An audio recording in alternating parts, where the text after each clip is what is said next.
In the year 2015, Disney released the musical fantasy adventure comedy drama television film Descendants. In 2017, they released the sequel, Descendants 2, and Descendants 3 came out in 2019. The world has never been the same since. Okay, I wrote this part before the trailer for the new movie came out, and so I didn't bring it up because I wasn't sure it was actually happening, but we'll talk about it.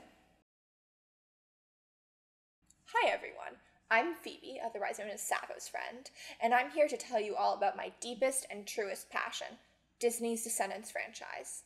If you don't know about Disney's Descendants franchise, because you were not a girl between the ages of 7 and 12 in 2015, well, you're about to. But if you want a super quick introductory summary, it's basically, what if all fairy tales existed in the same universe, and the fairy tale characters had teenage children, and some of them really liked Hot Topic.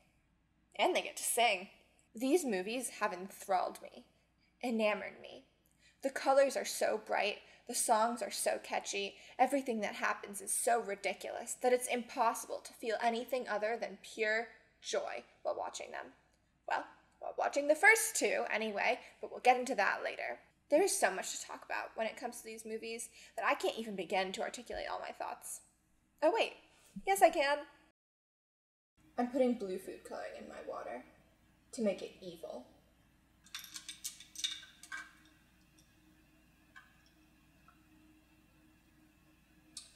I forgot that food coloring has a taste, and the taste is bad.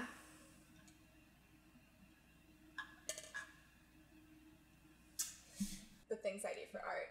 Descendants 2015, directed by Kenny Ortega of High School Musical fame, starts with this lovely purple little storybook graphic that then opens to reveal what is fully an iPad. It's just completely an iPad. And if that doesn't cue you in that you're about to have an incredible viewing experience, I don't know what will. We meet our mysterious voiceover narrator, who gives us a quick little quirky info dump about the world lore.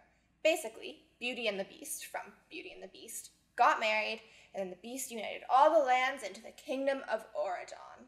But because these are all of the lands from all of the fairy tales, there's a little bit of an evil villain problem. So the king decides to somehow take all the villains out of Oron and put them on an island, which is separated from Oron by an impenetrable magic barrier. The island is called the Isle of the Lost, but you will only ever hear me referring to it as Evil Island, because that's what it is in my head. And for some reason, everyone just kind of thinks this is a good idea. Just send them over.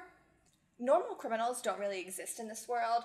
Like, you're kind of either a perfect law-abiding citizen or just fully a supervillain. So Oron is now perfect and gorgeous and happy, and Evil Island is gross and dirty and miserable. We learn that magic doesn't work there, and Wi-Fi doesn't work there either, which means that Wi-Fi is a thing that exists in the larger setting of this world. Guess the iPad probably should have clued me in. But okay, so since no one's supposed to go in or out of Evil Island, if you're the child of a villain, you just grow up on Evil Island too. And not a single person has ever questioned that. Until now. End of intro narration. Cut to inside Oron Castle. I don't know if that's what it's called. We meet Prince Ben, who is the son of Belle and the Beast. He is 16 and preparing to become king of Oron. Is his father dead? No, his father's right there. Is his father too old to rule? No, he's right there. He's like 50 at most. It is never explained to us why they are letting a child take the throne from his alive, young, healthy father. The king even directly addresses the issue. He goes, man, 16 is far too young to be crowned king. And he says it in a joking way, but like, yeah, it is. Fortunately, Ben knows exactly what he wants to do with the absolute power he's about to obtain, and he declares that for his first official proclamation as king, he wants to bring 4 children from Evil Island into Oron so that they can become normal or something. His parents are shocked at the idea.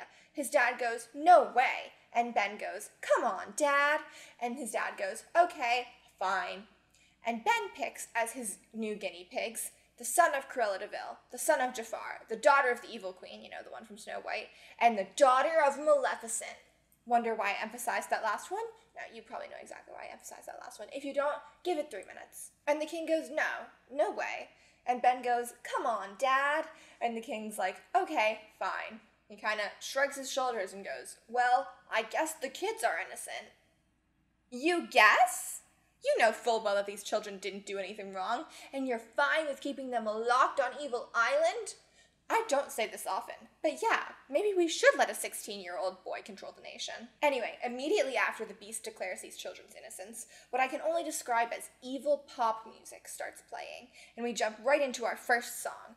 It's called Rotten to the Core, and it's about how dark and twisted these kids are. And it kind of slaps. All the music in this franchise kind of bangs, honestly. I can't play it for you, but I will recite some of the lyrics, slam poetry style. They say I'm trouble. They say I'm bad. They say I'm evil, and that makes me glad. Mirror, mirror on the wall, who's the baddest of them all? Welcome to my wicked world. Wicked world. I'm rotten to the core, rotten to the core, rotten to the core. Who could ask for more? Okay, it might not have the same effect without the evil EDM in the background, but I promise it does go hard. The song also serves to introduce us to our four protagonists, the villain kids, who our good friend Ben plans to rehabilitate. Our main character, who also happens to be our iPad kid narrator from earlier, is Mal, daughter of Maleficent. If you're thinking, wow, that name is not very creative at all, you have to get over that, because it doesn't get any better. The first we visually see of Mal is her graffitiing the words, "Long live evil," on a wall. And I don't want to make any assumptions, but it feels like Ben might have chosen the wrong kids to champion his goodness project. We also meet Mal's friends Carlos, the son of Cruella de Vil, Jay, the son of Jafar, and Evie, the daughter of the evil queen. That's right, she's named after her mother's title. Her title! Anyway, these guys make up the group that is commonly referred to by Descendants fans, Descent heads as I call them, as the Core Four, due to the fact that there are four of them, and they are both the core of the movies, and they are rotten to the core, like in the song that they sing and I just spoke to you. I will be adopting this terminology because I think it is cute and it rhymes. So while Rotten to the Core is playing, we see the Core Four running around and doing a bunch of minor crimes. They steal teapots, they bang on pots and pans while people are trying to sleep. They jaywalk. We don't actually see them jaywalk, but I can't imagine these guys have too much respect for the rules of the road. Mal steals a lollipop from a little boy, but it's the lowest effort robbery I've ever seen in my entire life. She grabs it, and the boy just lets go immediately. He frowns when he does it, but it's not like some feat of evil mastermind. Then the song ends, and Tony Award-winning Broadway actress Kristen Chenoweth shows up. Mal's mother, Maleficent, is played by Tony Award-winning Broadway actress Kristen Chenoweth. I think this might be the best movie ever made. Kristen tells Mal and crew that they have been summoned to start going to school in Oron. None of them are happy about it, because Oron is for preppy posers or whatever. It's all very My Immortal. The first half of this movie, Mal is basically Ebony Darkness to Venture Raven Way. So she's all like grumbling and upset until her mom reveals that Mal is going to Oron as a front, and she has a task. I love a good task. What a goal-oriented girl boss. The task is to find and steal the fairy godmother's magic wand, the one from Cinderella, to tear down the barriers surrounding Evil Island so Kristen Chenoweth can take over the world. Sounds good to me. Let's go, let's do it. Because the wand is a powerful good magic object, it's the direct counterpoint to Kristen Chenoweth's staff, which is the powerful bad magic object. This will become relevant in Descendants 3, so keep that in mind. And Kristen wants both, so she can be extra powerful. Mal still doesn't want to go, so she and her mom have like this green eye magic stare off. I guess her eyes can just turn green or whatever. And then Mal loses the staring contest, so she's like, all right, Mom, I'll go to your magic prep school for posers or whatever. Oh yeah, all four villain parents just kind of hang out together, like they have their own parent friend group as a counterpart to their children's friend group. Kristen gives Mal a magic spell book full of evil spells, and the evil queen gives Evie a magic mirror, and no one gives the boys anything, because this movie is for girls. That's the thing you're kind of going to notice about this franchise, that they treat the male characters the way that, like, action movies treat female characters, and honestly, I'm here for it. I hope you liked it when Ben decided to bring the villain kids over to Oron, because that is the most agency any male character will exercise for the rest of the franchise, but especially Ben. Like, from now on, he kind of just gets tossed about like a little rag doll. Like, it actually gets really funny how little say he has in anything for the next 3 movies. All of the villain kids do receive parting words of wisdom from their parents, though. Kristen Chenoweth tells Mal to always be evil forever. The evil queen tells Evie to find a prince to marry and also stay hot. Jafar tells Jay to steal things, and Cruella de Vil tells Carlos to avoid dogs at all costs because they are evil and scary. Anyway, a limo arrives. It's for real, just a full limousine. So inside the limo is like a bunch of candy and stuff, and they get really excited because they've never seen candy before.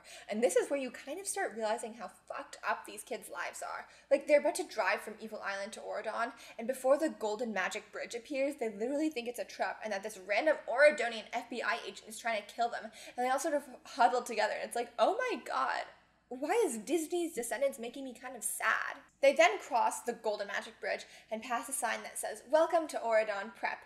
Goodness doesn't get any better, so you're not sad anymore." Because that's stupid. Upon their arrival, the villain kids are greeted by a large crowd of enthusiastic guests, including Ben again, and also Audrey.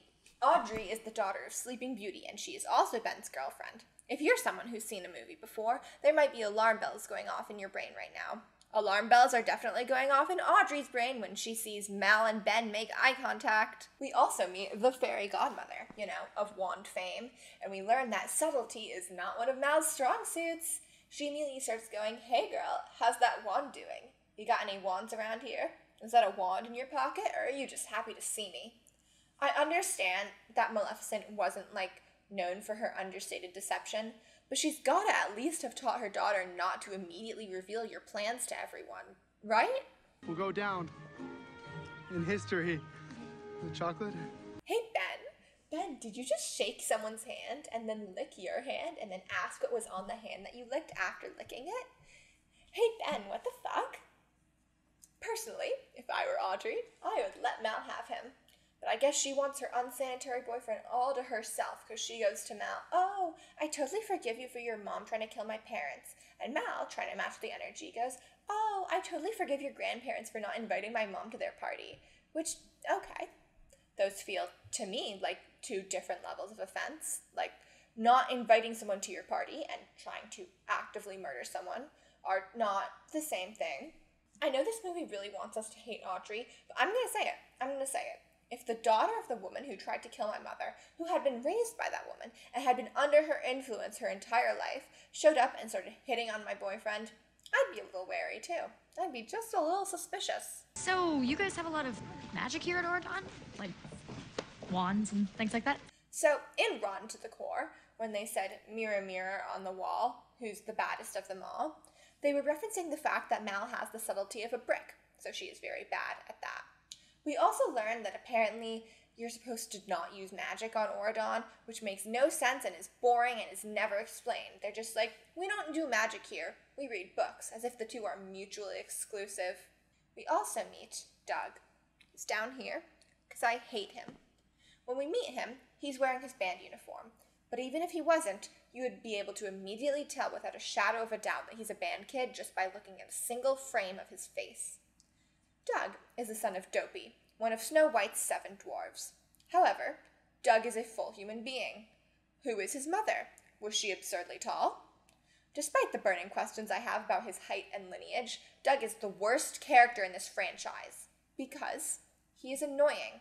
Well, okay, he's fine in this scene because he doesn't really talk, but he does immediately fall in love with Evie, so you know it's going to get worse. Mal and Evie walk into their absurdly large dorm room, and of course the girls' room is covered in pink, flowery curtains and ruffles and stuff, while the boys' room is literally just a normal room with neutral colors and a TV with video games. The core 4 meet up in the boys' room, and Evie uses the magic mirror her mommy gave her to figure out that the magic wand is in a museum, so they obviously immediately go to rob that museum. No further planning necessary.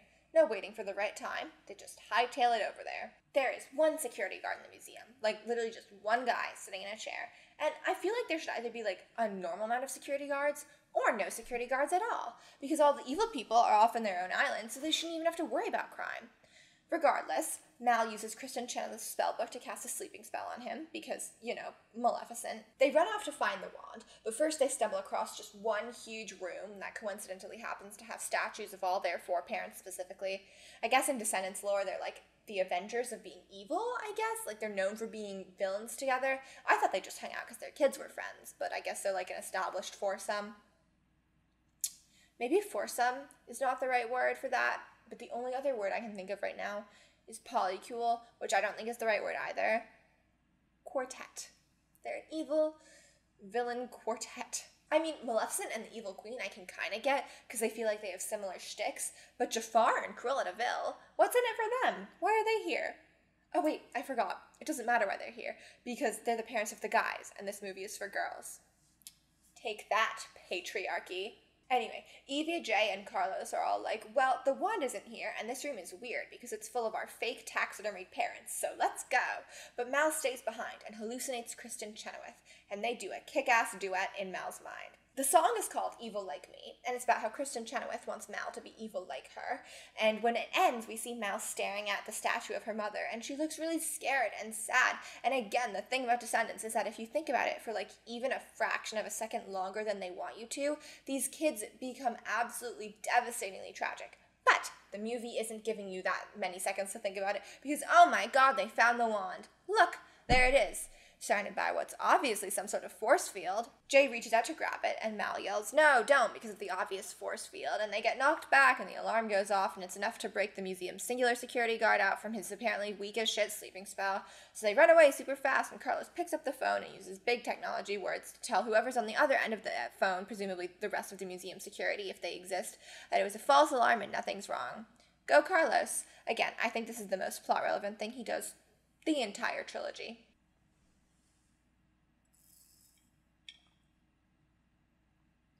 This is really unpleasant. So they escape, and we cut to the next day, and the core four are in remedial goodness class, where the fairy godmother is asking them, like, online Hogwarts house quiz level questions, where they're all like, if you see a stranger crying on the bus, do you A, arm wrestle them, B, read them the dictionary, C, throw a venomous snake at them, or D, Hufflepuff? Meanwhile, Mal is making a photorealistic sketch of the wand in the middle of the classroom. It's a really good thing we know she's going to be nice by the end of this movie because she would make a terrible villain. And then we meet Jane. Jane is the daughter of the fairy godmother, but you wouldn't be able to tell this because she is the only character in all of Descendants who breaks the naming convention. Jane is not derived from fairy godmother in any obvious way, or even any non-obvious way. And I must ask, why? Is the fairy godmother the only person in the entire world who isn't a complete and total narcissist? Is her unmentioned off-screen husband named John? Could the writers not think of a single girl's name that starts with F or G?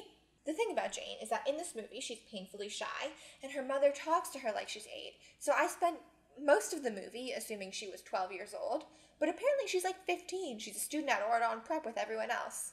I guess all the fairy tale characters just got pregnant in the same, 3-year time span, so all their kids could date each other.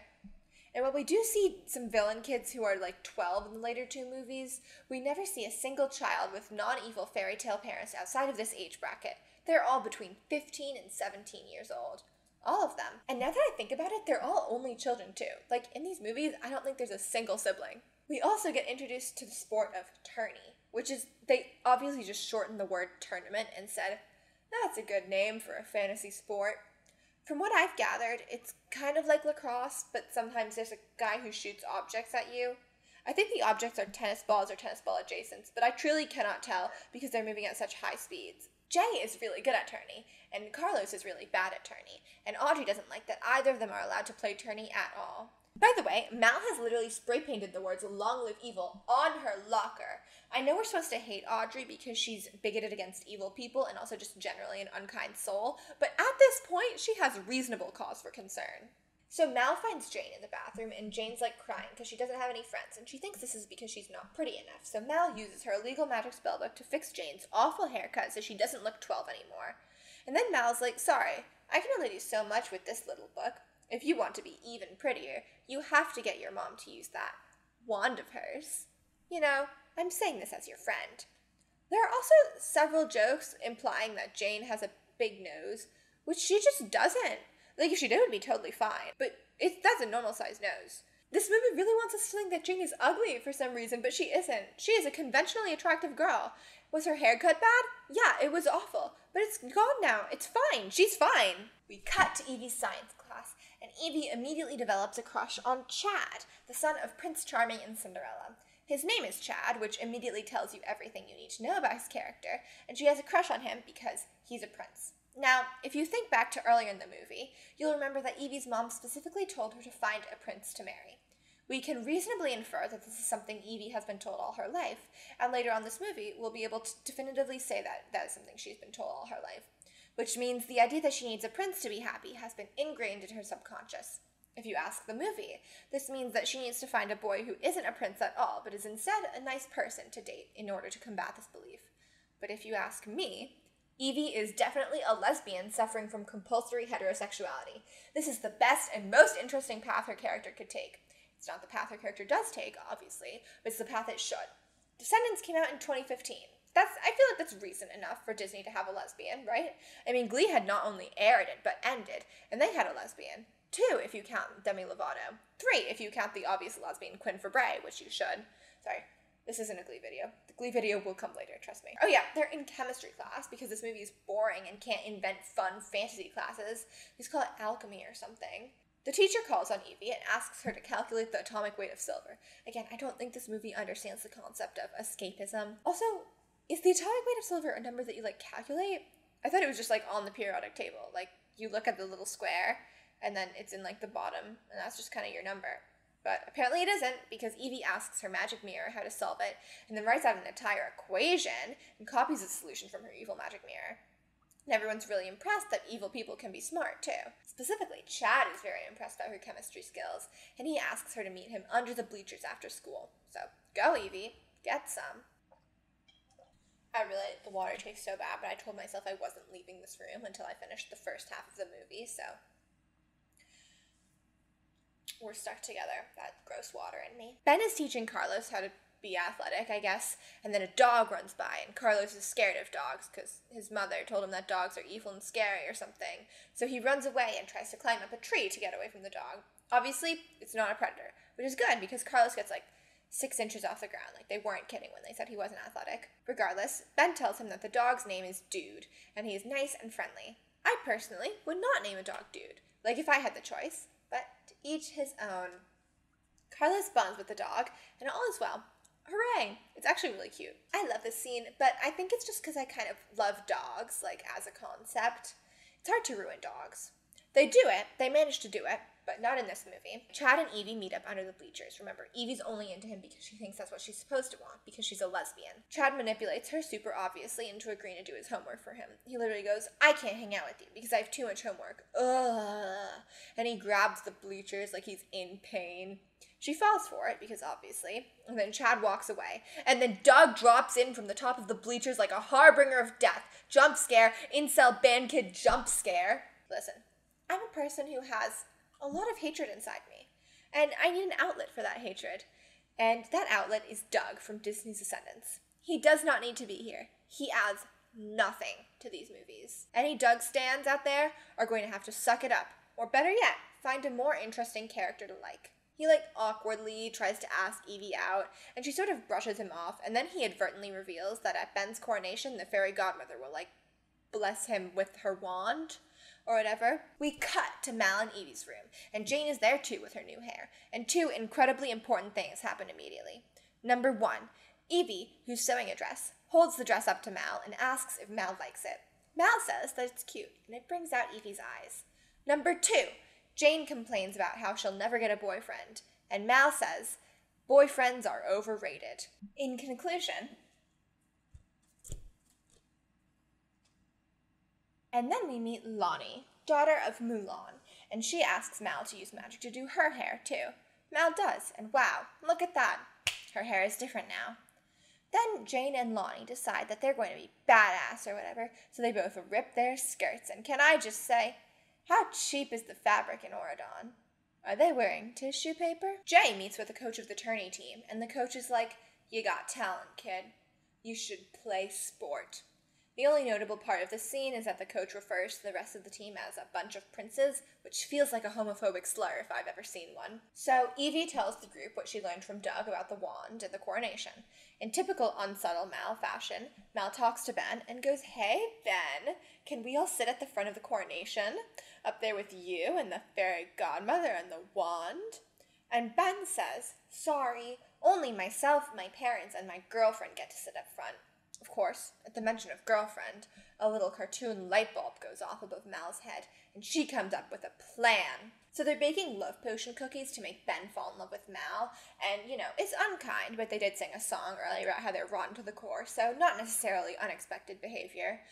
But for these love potion cookies, they do need a single tear of human sadness, which they say is different from the kind of tear you get when you cut an onion.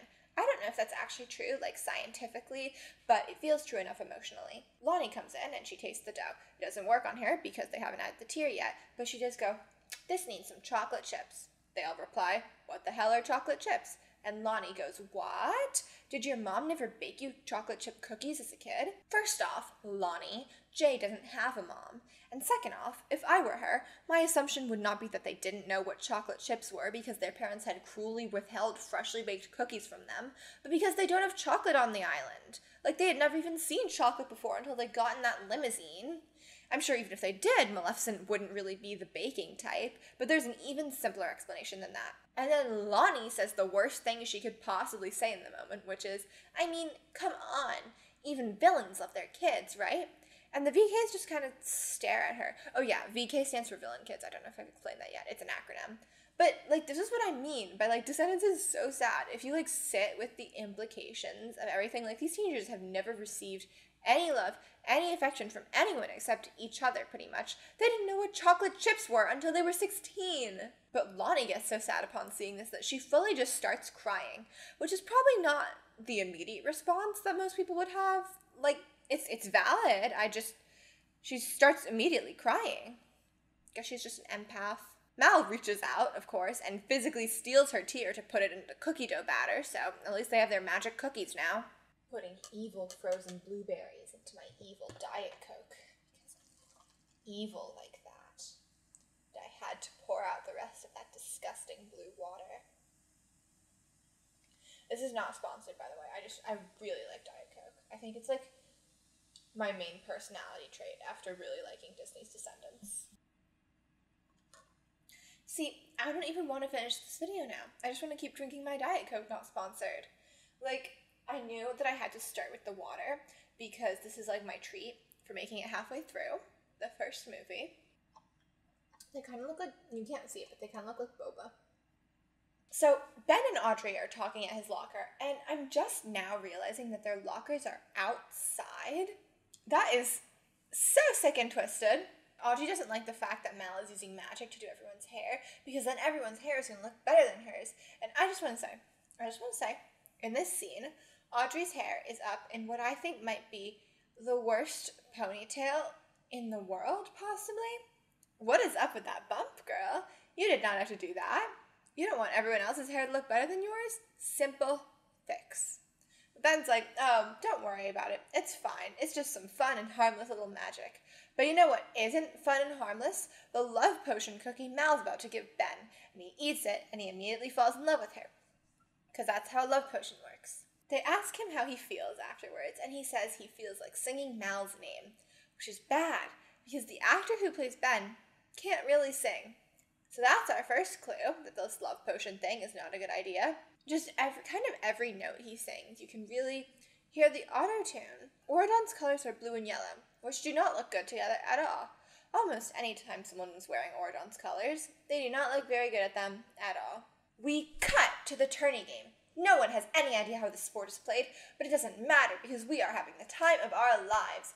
And Jay does something that's probably cool, except we don't know what it is. And then Ben scores the winning goal, and they win. And the announcer yells, and I'm quoting him here, "What an unselfish play by Jay." You know how sports announcers talk. Actually, they totally should talk like that. If someone did a dirty trick on the football turf, and the announcer was like, "What an immoral, conniving play by Jack Winston." I don't know any sports players.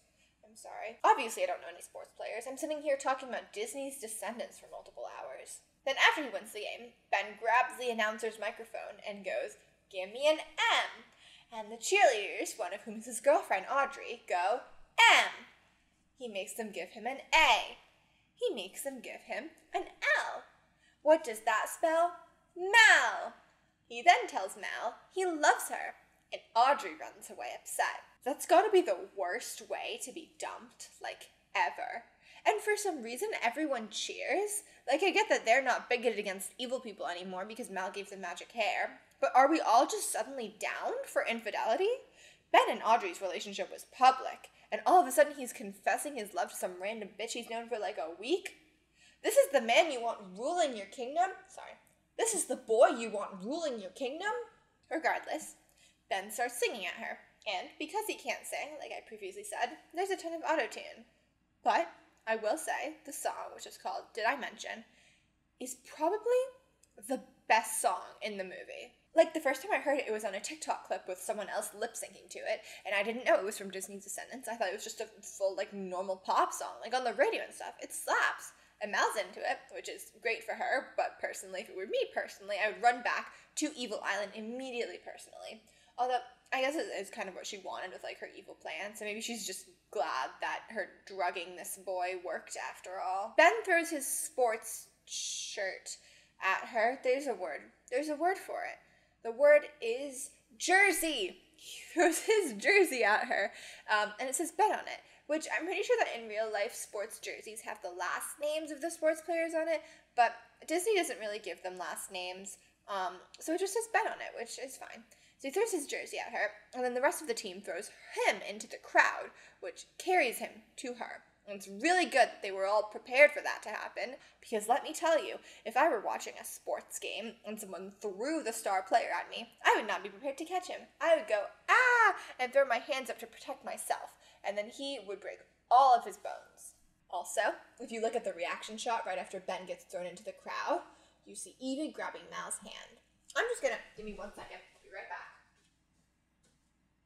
Alright, I'm back. Now I just need to, okay, so we're gonna move Jane over here, because she gets to be up here now, and put this piece of paper here, right over Doug's face, because I hate him, and we're going to draw a tally mark up here. Perfect, look at that. Just, it's important to me that we have that there. We'll see.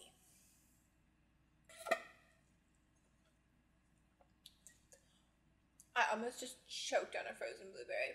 You almost just saw me die. Then Audrey storms up to them and angrily announces that she's dating Chad now, so at least she's doing okay, even if she just did go through the worst thing that probably anyone has ever gone through ever. Evie's sad because she liked Chad, but we're relieved because we know she can do better than him. Ben asks Mal to go to the Coronation with him, and she says yes, obviously, because that's why she did this whole thing in the first place. But then we go back to Evie's chemistry class, and Doug is wearing a fedora. A fedora, as if we didn't already know he was a Reddit incel guy. They're just kind of smacking us in the face with it. No girls want to date me because I'm too nice. They all want to date popular sports jerks like Chad. He adds nothing to this movie. He adds nothing.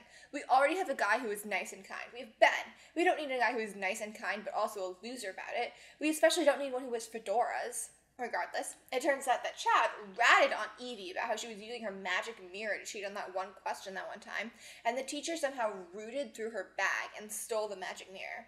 She shouldn't have cheated, obviously. Cheating is not nice. But there's gotta be some policy against rooting through your students' bags, right? Like, it would be different if she was actually using it and he caught her in the act. But one kid reports that she's using a mirror to cheat, and he's fine with searching her through her belongings and stealing her shit. But Doug stands up for her because he's in love with her. And the teacher's like, okay, if you can pass the next test without using the mirror, I'll let the matter drop and I'll give you your mirror back. Sorry, if she doesn't pass the test, you won't give her back her mirror? It's her property. That's stealing. That's illegal. That's like more illegal than cheating on a test, I think. If you're a teacher and you see a student using their phone to cheat in class, that's not an excuse to take their phone forever. You could hold it until the end of the class, sure, maybe even the end of the day, but you can't just have it. But it's okay, because Evie gets a B+ on her test all by herself. She passes, and she's so proud of herself. I love her. She and Doug, flirt about it, which is awful and gross, but whatever. Luckily, before they can get very far in their romance, Mal bursts through the bushes and reveals, somewhat horrified, that Ben asked her on a date. Personally, I don't really know what she thought was going to happen with that. When you give a boy a love potion cookie, he's going to want to go on a date with you. And Evie gives Mal a makeover, and we don't even get a makeover montage. This is bullshit. I changed my mind. Descendants sucks. This franchise sucks. A whole makeover and not even a montage about it? Whatever. After the lack of a montage, Mal and Evie talk about how they want their parents to be proud of them, and they're sad, and it kind of kills the fun makeover mood. And I hesitate to call Descendants revolutionary in any way, but it is one of the first, like, major Disney projects where the main character's parents are all just, like, unabashedly abusive. Like, there's no ifs, ands, or but about it. They're just not good people, and they're not good parents. And I think it's really interesting, and I'm glad that they were able to explore that in this movie. Even if it's not, like, a full theme, like, we don't, like, actually see them interacting with their parents all that much, it's still, I don't know. And I'm not saying that, like, every Disney movie should have child abuse in it or whatever, but I do think it's cool how they weren't really that hesitant to depict, you know, a main character with just, like, awful parents. Parent, singular. Father. Oh, and Mal and Evie hold hands again, so I'm just gonna put a tally mark here on this board, just for fun, just, you know, just to see. Ben takes Mal out on their date, and they're doing, like, typical first date icebreakers and stuff, and we find out that Mal's middle name is Bertha, which I kind of wish we didn't know, but okay, sure. Ben's middle name is Florian, which makes perfect sense for him. He takes you to this absolutely gorgeous lake where he set up a super cute picnic, and honestly, if I were Mal, I'd kind of be into that. Not that into it, because, you know, but he's got game. Of course, it's all kind of soured by the fact that she used magic to make him love her, but this movie clearly wants us to be okay with that, so I guess we're just kind of okay with that. Ben decides he wants to go for a swim, so he jumps off the cliff above the lake, but before he jumps,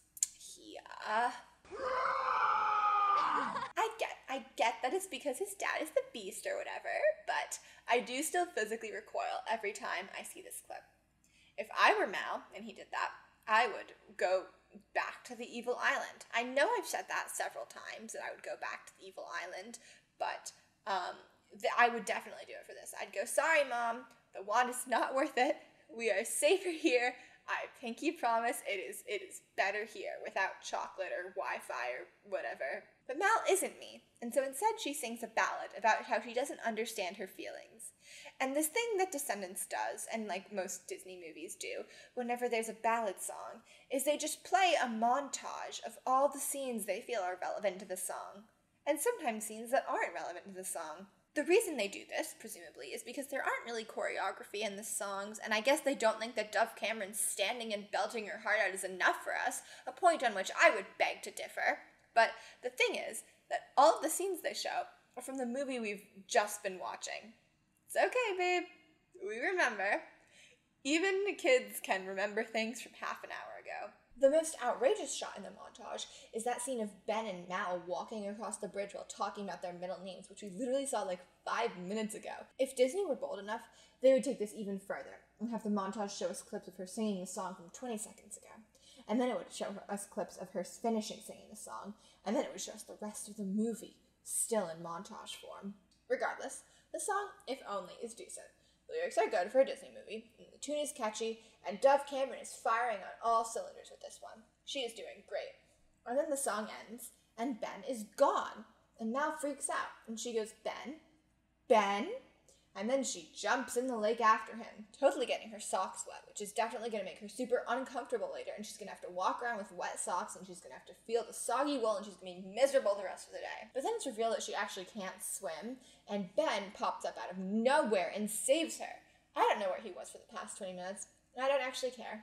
They go back to their picnic area, and then Ben goes, Mal, I told you that I loved you. Do you love me? Ben. Prince.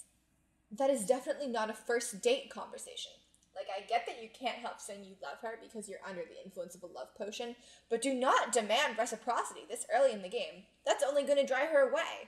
That's another ick from Benny Boo. Mal tells Ben that she doesn't think she knows what love feels like, which, again, heartbreaking, and Ben tells her that he'll take care of her. And it's cute, it's sweet, you know. love potion aside. But then the next day, the fairy godmother has scheduled like a FaceTime with all of their parents because Oron Prep Family Weekend is coming up, and the fairy godmother doesn't want the kids to feel left out because obviously their parents on Evil Island, so they can't come visit. Kristen Chenoweth goes, I can't wait to get my hand on that magic. You're special little child. So we know it isn't Mal's fault that she has the subtlety of a brick. She has just learned it from her mother, who has the subtlety of whatever's less subtle than a brick. I guess Kristen isn't really known for her tact, considering how she reacted when she didn't get invited to one party once. Then the evil parents all start bickering with each other, and they end the call, and the VKs walk away all sad and stuff. And they start planning the last portion of their evil scheme, but you can kind of tell that their hearts aren't in it because they're good now. And they all go to sleep sadly looking at the evidence of their new and happier life. Jay looks at his sport trophy. Carlos looks at Dude, who is sleeping in his entire bed and taking the whole thing up. Evie looks at her chemistry test. Mal, who feels guilty about drugging Ben to be in love with her, makes an anti-love potion brownie to give him after she has enacted her evil plan. Kind of too little too late, if you ask me. She sings a reprise of If Only while stirring the brownie batter, but this time the tear of sadness that she puts in the mixture is her own. And then, like a horror movie jump scare, like Doug dropping down from the bleachers that one time, we cut to the worst thing in the entire movie. That's right, I'm talking about the students of Oron Prep doing an a cappella pop rendition of Be Our Guest from Beauty and the Beast. I will never be able to emphasize how much pure distress this puts me in. Ben, you are going to be king tomorrow. Stop it. Stop that. I feel like one of those girls in those YA novels going, no, baby, this isn't you. You're better than this. I know you. That's what I'm doing to Ben spiritually. Even if he can't sing, we know that he's capable of performing bangers. He just sang, did I mention? But now we're forced only to watch as he destroys every cent of goodwill he has ever built up. Much like with his awful roar thing, I had to physically recoil from the screen during this song. 0 out of 10. Also, are there only 15 students at this school? Also, they mention France. They say the word France in their song, which means that France exists in the canon of Descendants, which means that the countries in Descendants world are, as far as we know, 1. Oradon, 1b. Evil Island, 2. France.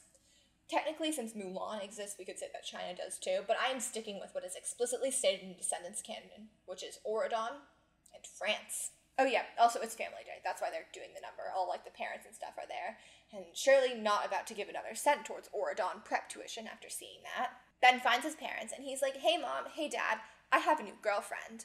And they're like, oh, that's great, we hated Audrey. Oh my god, give this girl a rest, she already got brutally dumped. Ben introduces Mal to them as his newer and better girlfriend, and they're shocked, which honestly makes me kind of concerned for the nation. The king's son confesses his love to the daughter of the wickedest villain in the land through a huge song and dance number, and they don't know until he tells them multiple days later? If they're this bad at getting intel, what are they going to do when France invades? How will they coordinate with their armed forces? Beauty and the Beast are shocked, but they try to be supportive. They're doing their best. Honestly, W parents in my book. Meanwhile, Audrey's grandmother, who is Sleeping Beauty's mother, realizes who Mal is and throws a fit. I understand that Maleficent did curse her daughter to go to sleep forever, so I get that this might be a bit triggering for her, but she doesn't have to be such a bitch about it. Then Chad gets involved in the whole situation. It's a whole situation now. And he goes oh, what do you think the villains teach their kids? Kindness? Fair play? And again, the thing is, he's not approaching this from a place of empathy and kindness. But he's right. They are currently planning an evil heist. They feel bad about it, but not bad enough not to do the evil heist. And we all know that this is a result of parental abuse. We all know that they're good on the inside. But they are still planning to steal a powerful magic artifact so their parents can take over the world. Chad and Audrey's grandma are emotionally in the wrong here. But logically, they have a point. They all get into a bigger fight, and Evie ends up knocking Chad out with a sleep spell, but then she grabs Mal's hand. Gonna put a tally here again. And they run away. The next scene is the core four are sitting outside at a picnic table, but they're all alone and ostracized. Even Doug won't sit with them. He walks away from Evie to go sit with Chad. Biggest fumble in the world. You're already a nerd, Doug. They're never gonna love you. And you're never gonna score better than you did with Evie. I'm so serious. And then Jane, remember Jane? I didn't. walks by and makes fun of Mal for some reason, and so Mal undoes Jane's magic hair and gives her that ugly little bob back, and everyone immediately starts laughing at Jane. So, now that the VKs are ostracized by the Oron community, they regain their resolve to pull off that evil heist. No longer conflicted feelings about it. And it's Coronation Day, and Snow White is like the newscaster, I guess, and I shit you not, she makes fun of Jane's hair on live television. Again, the hair is really bad, sure, but she's like 16. If there's a level of bad hair that warrants mocking a random 16-year-old on live television, it's certainly not a bob cut that makes her look 11. Poor Jane. But then we see the inside of the Coronation building. I don't know what exactly it is. It bears an incredibly strong resemblance to a church, but I don't know what the religious practices of Oron are, so I don't know what it is. The wand is sitting in the middle of the room on a pedestal with a ray of sunlight beaming down on it, so we all know that it's both important and good. Mal and Ben are sitting on the parade float, and she's holding on to a little box, and inside the little box is the anti-love potion muffin, which she gives to him and says, "Eat this later," which is so stupid. What's he supposed to do with it? Where's he supposed to put it? You want him just smush it in his pocket while he gets crowned king of the nation? If you don't want him to eat it now, don't give it to him now. Obviously, he eats it immediately, and Mal freaks out because he's not supposed to fall out of love with her yet, but Ben reveals that he already knew about the love potion. It wore off while he was swimming in the lake on their date, which means several things, but the most important thing it means is that confessing love on the first date was his actual genuine idea. The love potion had nothing to do with that. Ben's really just like that. It also means that he realized that he had dumped his girlfriend without any warning or explanation in front of everyone she knew and was just super fine with it. Speaking of things he was also super fine with, it also means he was super fine with the fact that Mal's love potion drugged him. Ben explains his understanding of the events, which is that Mal had a crush on him when he and Audrey were together, but didn't think it would happen naturally, and this was her way of giving it a little push. And he thinks it's cute! He's totally fine with this terrible, horrible, no good, very bad thing he did to his girlfriend of many years. Like, okay, obviously Mal should not have love potion drugged him. Obviously that one's on her. But the fact that Ben is fine with this is equally as concerning for him as Mal's actual love potioning him is for her. That boy, is going to be crowned king in 20 minutes. Is this how he's going to rule his country? Oh yeah, sure, the French invaded us, but it was just because they wanted to share our land, but we're too nervous to ask. Tee-hee. All the VKs, except for Mal, are sitting in the pews of the strangely church-like building, and they're watching Ben get coronated with an extremely fake-looking crown. Again, it's so stupid that he's getting crowned in the first place. He is 16 years old, he is a child, and the current king is perfectly fine. He's right there. There is no reason he isn't fit to rule until his son grows a fucking backbone. We see Mal looking conflicted. We also see a ton of random extras standing right next to her, so I guess Ben just didn't know what the hell he was talking about when he said only his parents and girlfriend got to stand in front.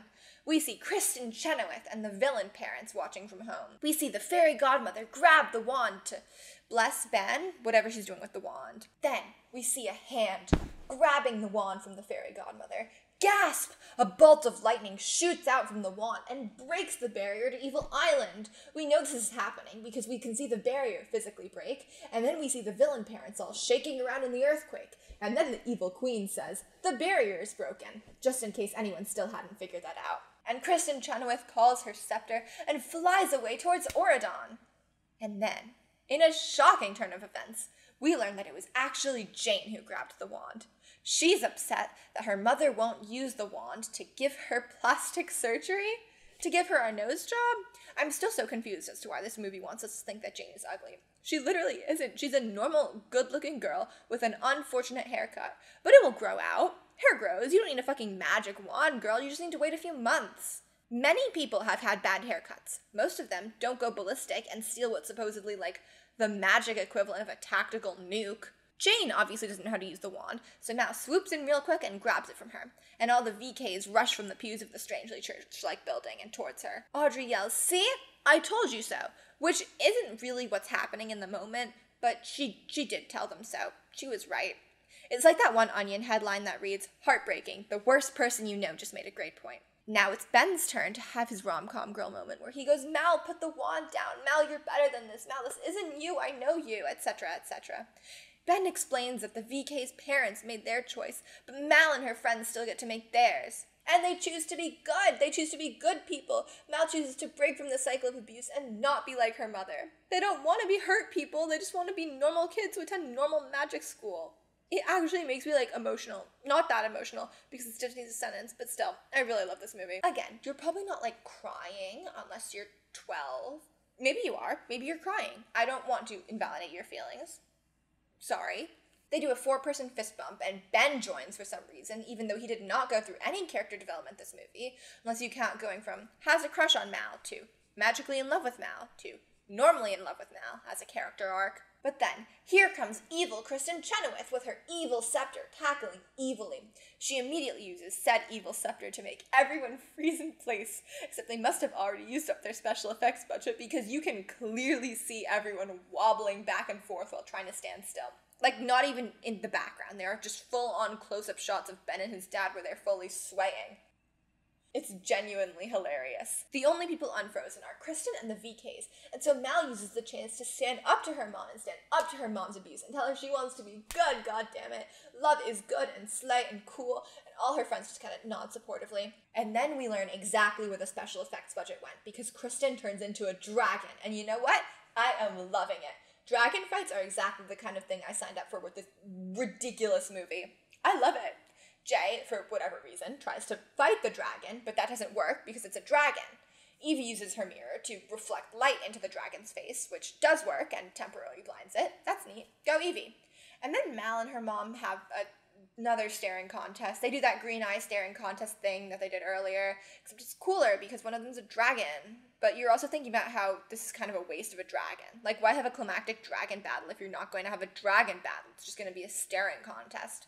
Let them kill her with magic, goddammit, or weapons. But no violence in Disney. We have to watch a mommy-daughter staring contest. Mal wins, obviously, and Kristen turns into a teeny tiny little lizard because, as the now unfrozen fairy godmother explains, she has shrunk to the size of the love in her heart, which is not very big because there's not very much love in her heart. The fairy godmother then unfreezes everyone, and apparently we caught Ben mid-attack because he roars again. I hate this movie. The fairy godmother tells Jane that she's on a major timeout. 1. Timeout? She's 15, not 5. 2. Time out! She ripped a magical tactical nuke out of your hand and broke down the barrier to Evil Island, which set one of the world's most powerful villains free. At least take away her cell phone. Mal tells Jane that she's beautiful inside and out, which I'm glad we're finally acknowledging, poor girl. But then Jane replies, I guess I did get pretty lucky in the mom department. Girl, not the time. Not the person to say that to. Then Audrey and Mal, smile at each other. Haha, let's just resolve our differences. Doesn't matter that I drugged your boyfriend into being in love with me and you were kind of a bitch. Also, spoiler alert, makes absolutely no sense with later movies, but whatever. And then they all have a big party and dance in front of the castle, and they sing the closing number, which is called Set It Off. It's a fine song. It's no Did I Mention, but it's certainly better than Be Our Guest. I would like it to be 90 seconds shorter because it's very repetitive, but what can you do? There are fireworks going off in the air, and there are rainbow lights flashing behind them, which is actually super clever foreshadowing to the fact that the next movie is ridiculously gay. And then, at the end, we get a sequel tease. Mal turns to the camera and goes, you didn't think this story was over, did you? And it's a good thing that she says this, because I feel like most of the viewers actually did think this was the end of the story, because everything that happens in the story gets resolved. But no, it isn't. It gets a whole lot better from here, and then after that, a whole lot worse. But for now, that's the end of the movie. I've already said it, but I do love this movie. I personally don't really judge movies by any objective quality about them, rather by the sheer amount of joy coursing through my veins at any moment during the viewing experience. I judge by fun. I judge by whimsy and excitement and laughter. And I was having the time of my life while watching this movie. I also do think, quality-wise, it's a solid movie. I mean, it's a Disney Channel original movie, so obviously it's not going to live up to Glass Onion or X-Files Fight the Future, but it's solid. I would absolutely recommend you watch it, and I would especially recommend you watch it with friends, because giving each other running commentary enhances the experience by, 1,000,000%. In terms of how much I like it, 9 out of 10. In terms of how good I think it is, 7.75 out of 10. Now it's time for superlatives. We'll do this every movie, just run through a couple bests and worsts to recap. Best song. Did I mention? Because obviously. Worst song. Is that even a question? Pass the dishes. Best outfit, Evie's dress in the final number. Not that I'm biased or anything, but I do think blue is kind of objectively the best color, and Evie just generally kind of slays. Worst outfit, Mal's intro outfit.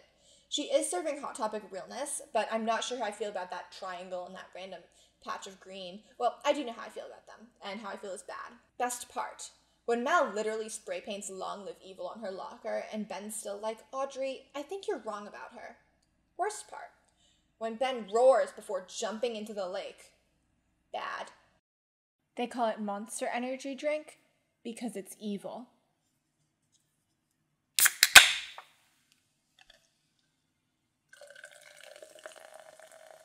I've never had this flavor before. I'm kind of disappointed it's not actually blue, because this kind of ruins my entire color aesthetic, but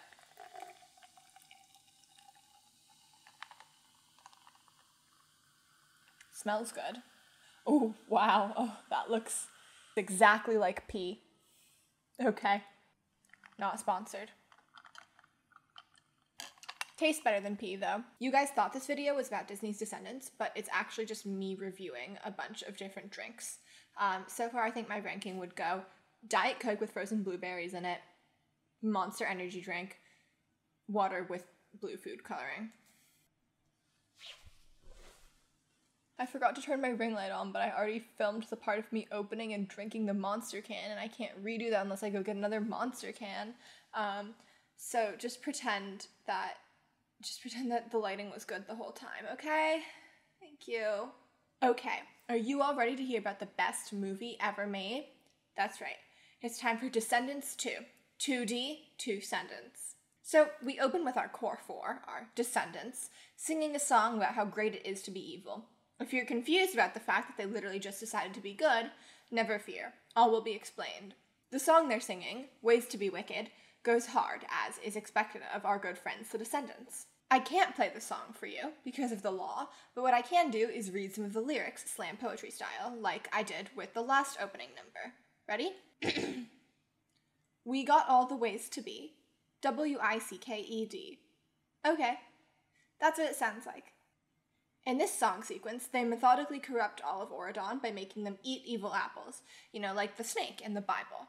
Or, I guess, like in Snow White, but I think the snake in the Bible is funnier.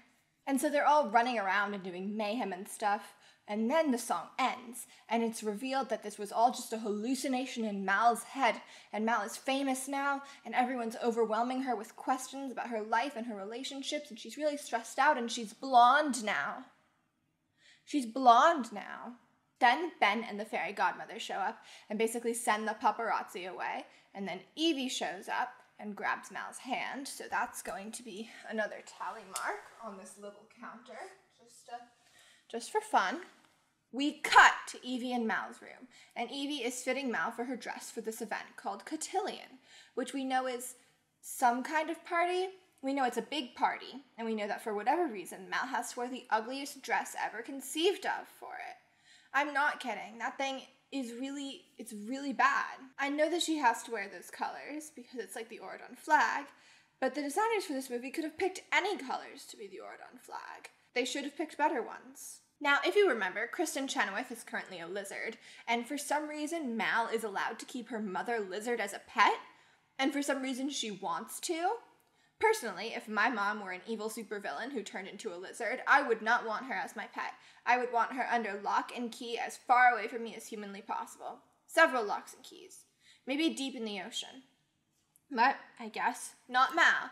She has like a little evil terrarium for her mom with like a fridge and an evil purple chair. We learn that it's about 6 months after the first movie ended, and Mal is super overwhelmed by all her responsibilities and all the pressure on her, and basically she misses her old life when people weren't watching her every moment, and when she didn't have as many rules she needed to follow. Because of this pressure, she's using Kristen's spellbook to do what, in my opinion, are perfectly harmless spells, like speed read her homework. But magic is frowned upon in Oron, because Oron is boring. So it's framed as though she's wrong for doing that. Oh, Evie and Mal hold hands again, so let's tally that up. I promise this will be relevant later. We see Carlos again, and it's revealed that he now has a crush on Jane, which is fine, I guess. They needed to give him something to do.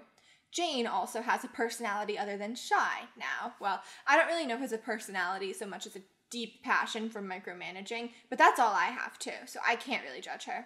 She's also grown out her hair. Yay! See, Jane? You didn't need a magic nuke to fix your haircut. You just needed a couple of months. Carlos wants to ask Jane to go to Cotillion with him, and Jane is super oblivious. You all know the trope, you know the drill. Jane tells Mal that being Ben's date to the Royal Cotillion is like, quote, getting engaged to be engaged to be engaged. Whatever that means. Mal freaks out, which is reasonable because she is 16 and a half years old, and also she and Ben have no chemistry. Cancel me if you want, Twitter, but no love story that starts with love potion drugging can end well for anyone. Ben is planning some surprise stained glass portrait of Mal for the Cotillion, and he picks out green glass for her eyes because at that time her eyes turned green. I'm just telling you because it's going to be important later, so just know that he does this. We learn that Evie is now in her girl boss era. She is a female CEO. She is running a successful clothing designing business. Basically what Camila Cabello wanted to be in Cinderella 2021. The worst movie ever made. What flavor even is this? I just looked at the can and saw that it was blue. I didn't even read the words on it. Let's see. Ultra Fiesta Mango. Oh, and Doug helps her with her business, I guess. Puts numbers in a spreadsheet or whatever it is men do in these movies. Evie's designing like a cape for Chad, and this is where we see the beginning of my personal favorite character arc in this franchise, which is Chad getting more and more pathetic as the movies go on. It turns out that Audrey, who he was dating at the end of the last movie, broke up with him because she was too busy being in the X-Files Season 11 Episode 6 Ghoulie and Season 11 Episode 10 My Struggle 4, so she couldn't make it to Descendants 2. Chad remembers that she broke up with him, and he just immediately starts crying as soon as he thinks about it. He's so funny to me. I love this version of Chad. Much to everyone in the world's disappointment, Evie and Doug are a full couple now, but good on her for finding a beard, I guess. Just wish it were anyone else. Low-key, I feel like Evie and Chad could have been like the world's cuntiest beard couple. Am I allowed to say that? Am I allowed to say cuntiest? Is that something you can say on YouTube? We'll see. Then Ben, like, sneak attacks Mal at her locker. She does not look happy to see him, by the way. But he fully gifts her a motorcycle? I changed my mind. Mal, you stay with that guy forever. Ben also sees Kristen Chenoweth's spellbook in Mal's locker, and he's like, wait, didn't you donate this to the museum? Which, I don't know. I feel like on public display is not the best place to put all these powerful magic items. Have we considered maybe some vault or something? Maybe somewhere with more than one security guard? Just food for thought. In response, Mal goes, oh, that old thing? It's still there? Which means she has not changed one bit. She is still the Mal we know and love, with all the tact and subtlety of an anvil dropping onto a cartoon character's head. So he gifts her this giant purple motorcycle, and she goes, oh my god, but I didn't get you anything. And he replies, yeah, you did. You're taking me on a picnic today. Mal clearly does not remember this, like, at all, but she tries to cover her ass again by going, oh, haha, I knew that, lol, and then walks away fast to go speed bake for the picnic. I'm drinking lukewarm, piss-colored energy drink. What drink should I do for Descendants 3? What vibe do I think fits that? Maybe actual piss. That's how good Descendants 3 is. Meanwhile, Jay goes to fencing practice because tourney's in the off-season, I guess. Now, interestingly enough, this movie does gaslight its viewers a little bit because while it is called the fencing team, what they're doing is not fencing. It's not fencing. I don't know what it is exactly, but it's not fencing. It's like they're all like fighting each other, like a big group battle, and they're also running and jumping around. More visually interesting than fencing, sure, but also just a completely different activity. I used to fence for 3 months in 5th grade, but I just remember kind of moving in a straight line, slowly, and that's not what they're doing. Now, the girls of Oron Prep are standing on, like, the upper level and cheering them on. And then Jay engages in combat with a mysterious, talented opponent, and he loses. And the opponent takes off the fencing mask to reveal, gasp, Lonnie, Mulan's daughter. Who could have seen this coming? She wants to join the fencing team. I'm calling it fencing because I have no idea what else I would even begin to call it. But Chad steps in and reveals that apparently girls can't play sports at Oron Prep. Misogyny exists in Descendants. Oron is still a patriarchal society. What does that piece of lore add to the world building? But apparently the fencing rulebook says a team has to be a captain and 8 men, so no sports for Lonnie. Carlos tries to ask Jane out by bringing up Cotillion, except he's standing in like the fencing circle and she's standing up on the balcony area, which already is not a good start. And she's obviously busy because she's like the Cotillion event manager, even though she's 15 and a half. And when he brings up Cotillion, she starts talking about how boring it is and how people need to shut the fuck up about it. So Carlos, obviously, does not ask her out. He's like pissed at himself for chickening out, but honestly, he made the right choice. It was clearly not the time. Jane also super casually brings up that Audrey's on vacation. That's why she's not in this movie. So if you're concerned by why she's not here, don't worry about it. She's on vacation. But you and I know what she's really doing.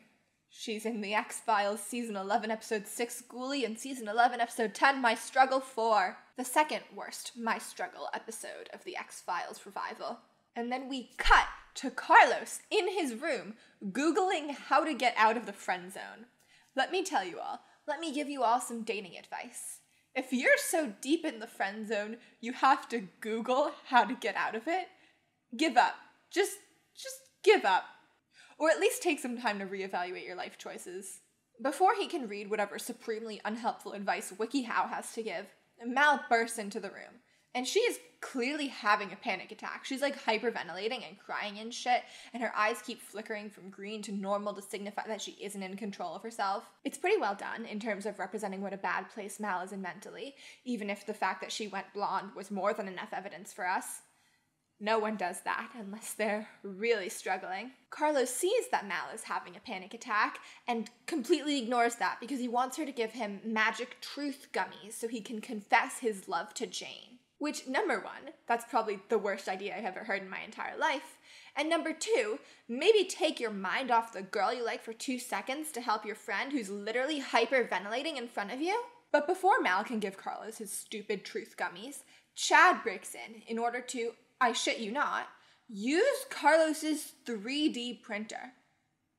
His 3D printer! This is by far the stupidest running bit in the movie, and also the funniest thing in the whole world. Chad says, your 3D printer is so much better than mine because you installed all these hacks.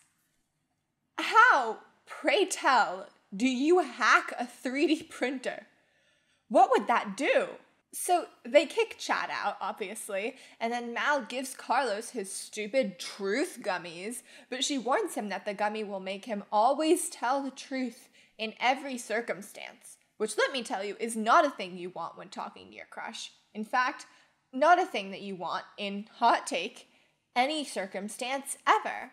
I know that honesty is good, generally, but there's a difference between honesty and being forced to say every single thought that enters your head. But before Carlos can take the gummy that will certainly ruin his life, in a scene akin to a slasher film plot twist, dude jumps up and grabs it. The dog! You remember the dog? Well, the truth gummy somehow gives him the ability to speak. And while you're at it, scratch my butt. Not only is that the stupidest plot contrivance ever dreamt up, his being able to speak is the worst part of this film. I am a firm believer that unless it's a made-up world where animals can just talk like normally, they shouldn't, unless there's a very good reason, unless you do something very interesting with the talking animal, which this movie doesn't, at all. But then we move away from the talking dog, thank God, and cut to Evil Island. Oh, we are so back. We go into a location called Ursula's Fish and Chips Shop, where we meet 3 new characters. Oh, by the way, last movie I meant to move the characters on the bulletin board depending on when they leave Evil Island and go to Oron or vice versa. But I forgot to because I was very tired. But I have updated their locations to reflect where they are at the start of this movie, and I'm going to try to remember to do that now. So just pretend that I've done that all along, okay? We'll use our imaginations. The new characters we meet are Gil, son of Gaston, Harry Hook, son of Captain Hook, and Uma, daughter of Ursula, who's like the leader of the trio. Harry is Scottish and wears eyeliner and calls people pet names, and if Descendants 2 came out in 2014, he would have been insanely popular on Tumblr. Gil is what the kids would call a himbo, and Uma is a girl boss pirate captain. I love pirates. This movie is so much fun. Uma reveals that she hates Mal because when they were kids, Mal didn't let Uma join her friend group and also made fun of her. This is great to me. I love that their beef is literally just like petty kid drama. If Descendants 2 were a lesser movie, Uma would be like, I hate Mal. She stole my dead grandma's bracelet or something like that. And then it would all turn out to be a misunderstanding and Mal would actually have been framed or whatever. But no, it's literally just that Mal thought Uma was a loser and called her a mean nickname. I think Uma is great. If you make one of those like hierarchy of needs triangles for me, it's going to be like girl boss pirate captain at the bottom, lesbians one up from that, and then like food and water and stuff after that. Uma sings a song about how her name is Uma. It's called What's My Name? Spoiler alert, it's Uma. She basically just makes everyone in the chip store chant her name for a few minutes, interspersed with her and Harry dropping some sick bars. It goes hard. Okay, the way they soundtrack these movies is really interesting to me because, in musicals, there's this concept called an I Want song. It's usually the second or third song in the musical, and it's where the main character sings a song about what they want, about their hopes and dreams in life and stuff. In Hamilton, My Shot is the I Want song. In The Lion King, it's I Just Can't Wait to Be King. In Into the Woods, the best musical of all time, the whole opening number is an I Want song for all of the characters. But Mal never really gets an I Want song. Instead, all the villains get their own I Want songs. Kristen Chenoweth sings about how she wants Mal to be evil, Uma sings about how she wants people to know her name, and spoiler alert, we get a villain I Want song in movie 3 too. I'm not really going anywhere with this, it's just a fun little tidbit I noticed. Another fun little tidbit I noticed is that Uma and Harry have a ridiculous amount of chemistry. For a relationship that doesn't really get expanded on in the movies at all, they are giving 150%. Speaking of chemistry, we cut to the couple with the least amount of it I have ever seen in my life.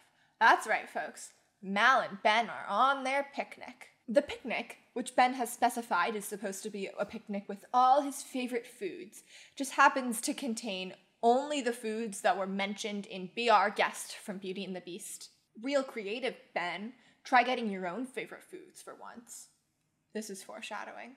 Ben gets food on his face, so he reaches into the picnic basket to grab napkins, and he finds the spell book, which Mal apparently made no effort to hide and just left in the picnic basket that she was sharing with her boyfriend. He sees it and realizes that Mal used magic to make the food, and he gets really pissed. I understand he's upset that she lied to him, and I kind of understand he's upset that she didn't really cook the food, but all the magic she's been doing has been harmless. She's not really doing anything wrong except for the fact that everyone in Oron is so whiny about using magic.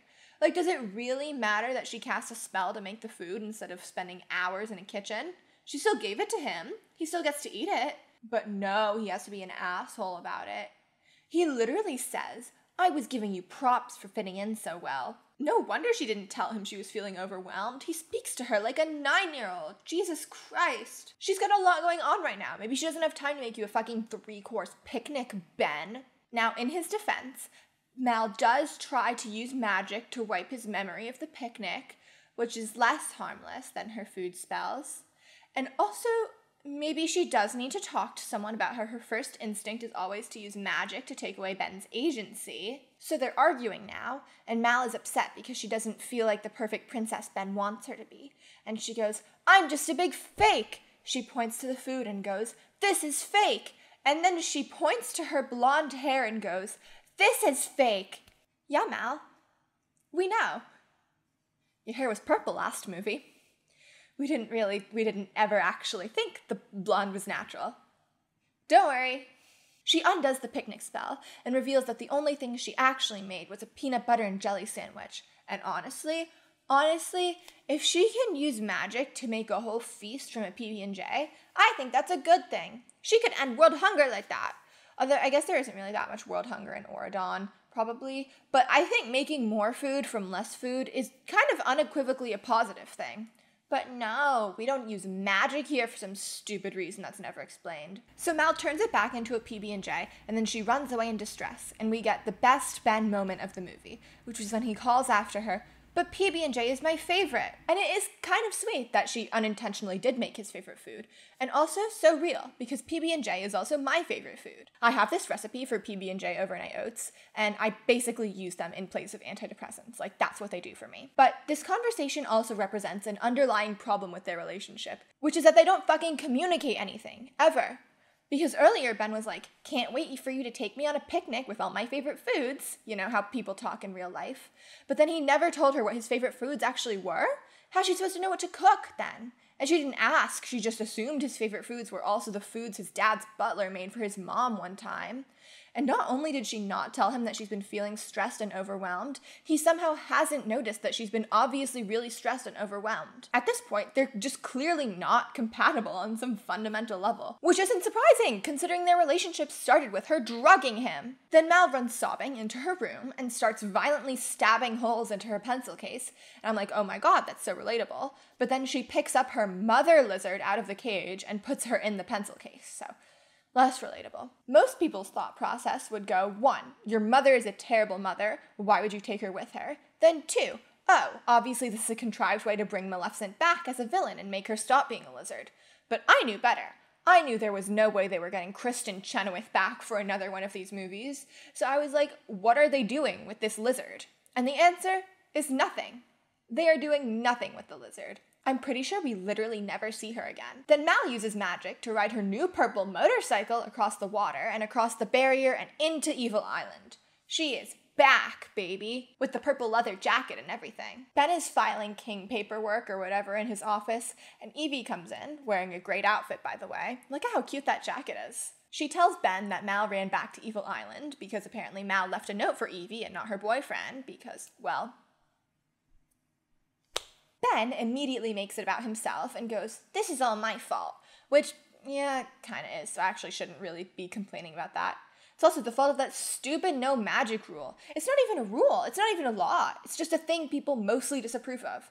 They're like, we don't do that here. And if you do that here, they go and shake their heads and tell you how disappointed they are in you, like you're 7 years old. So Ben is like, I have to go find her. And Evie goes, okay, but I have to go with you. This is important. This is actually a pretty big thing for Evie to say, but we will circle back to that in a hot sec.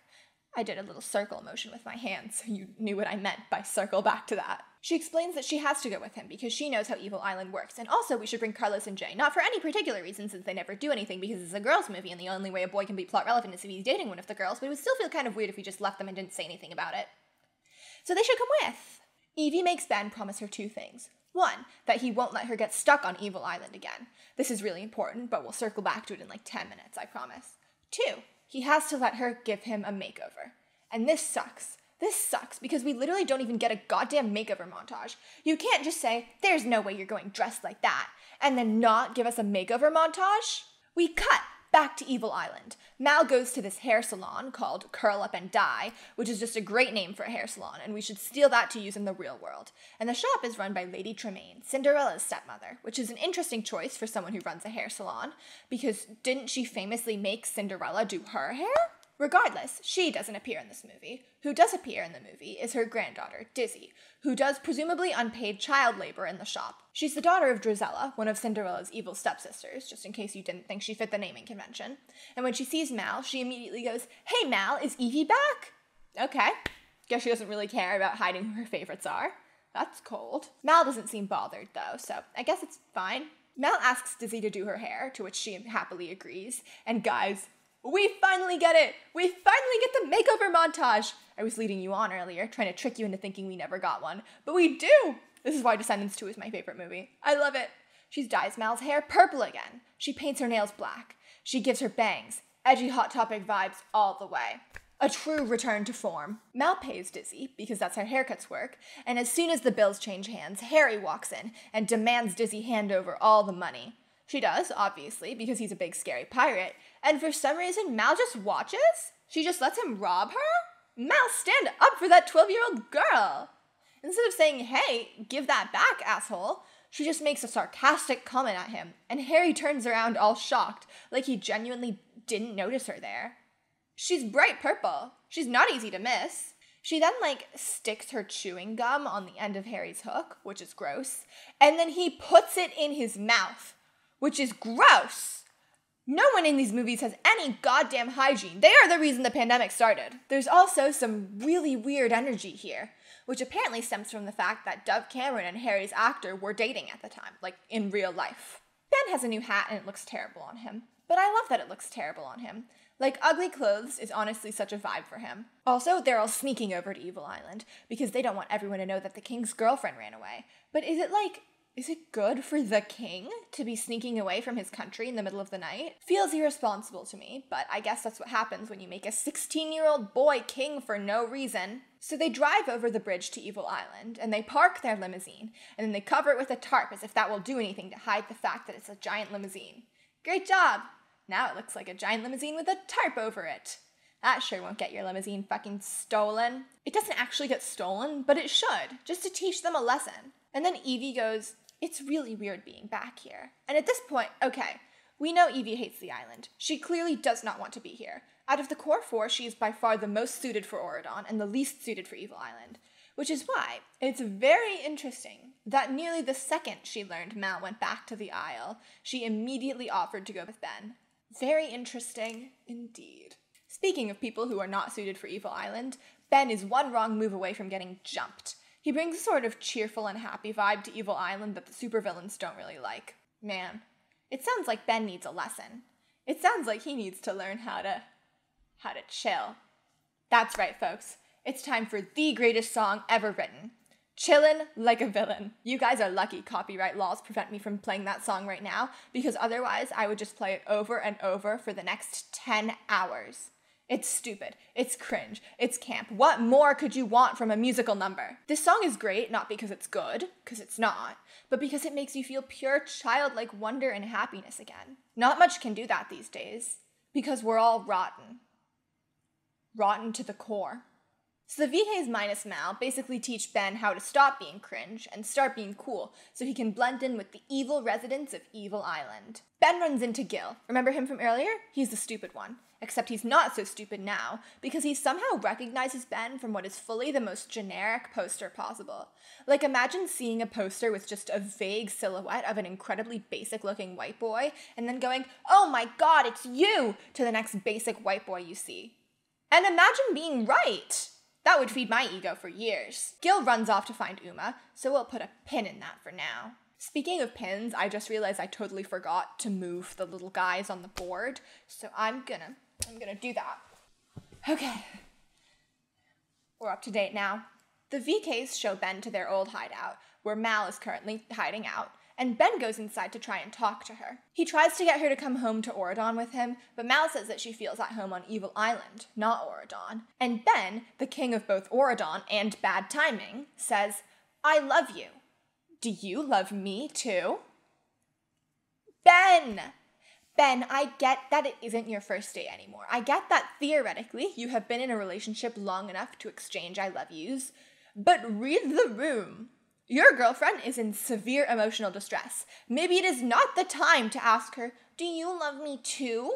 Does she look like she's in the right frame of mind for that conversation? Mal freezes up, like anyone would if their boyfriend pulled that stunt. She tells him she can't do this, and he has to go back to Oron, both for his sake and the kingdom's. Having completely blown it, Ben leaves, and then immediately gets kidnapped. He steps out of the building, and then 0.5 seconds later, gets kidnapped. Good job, Ben.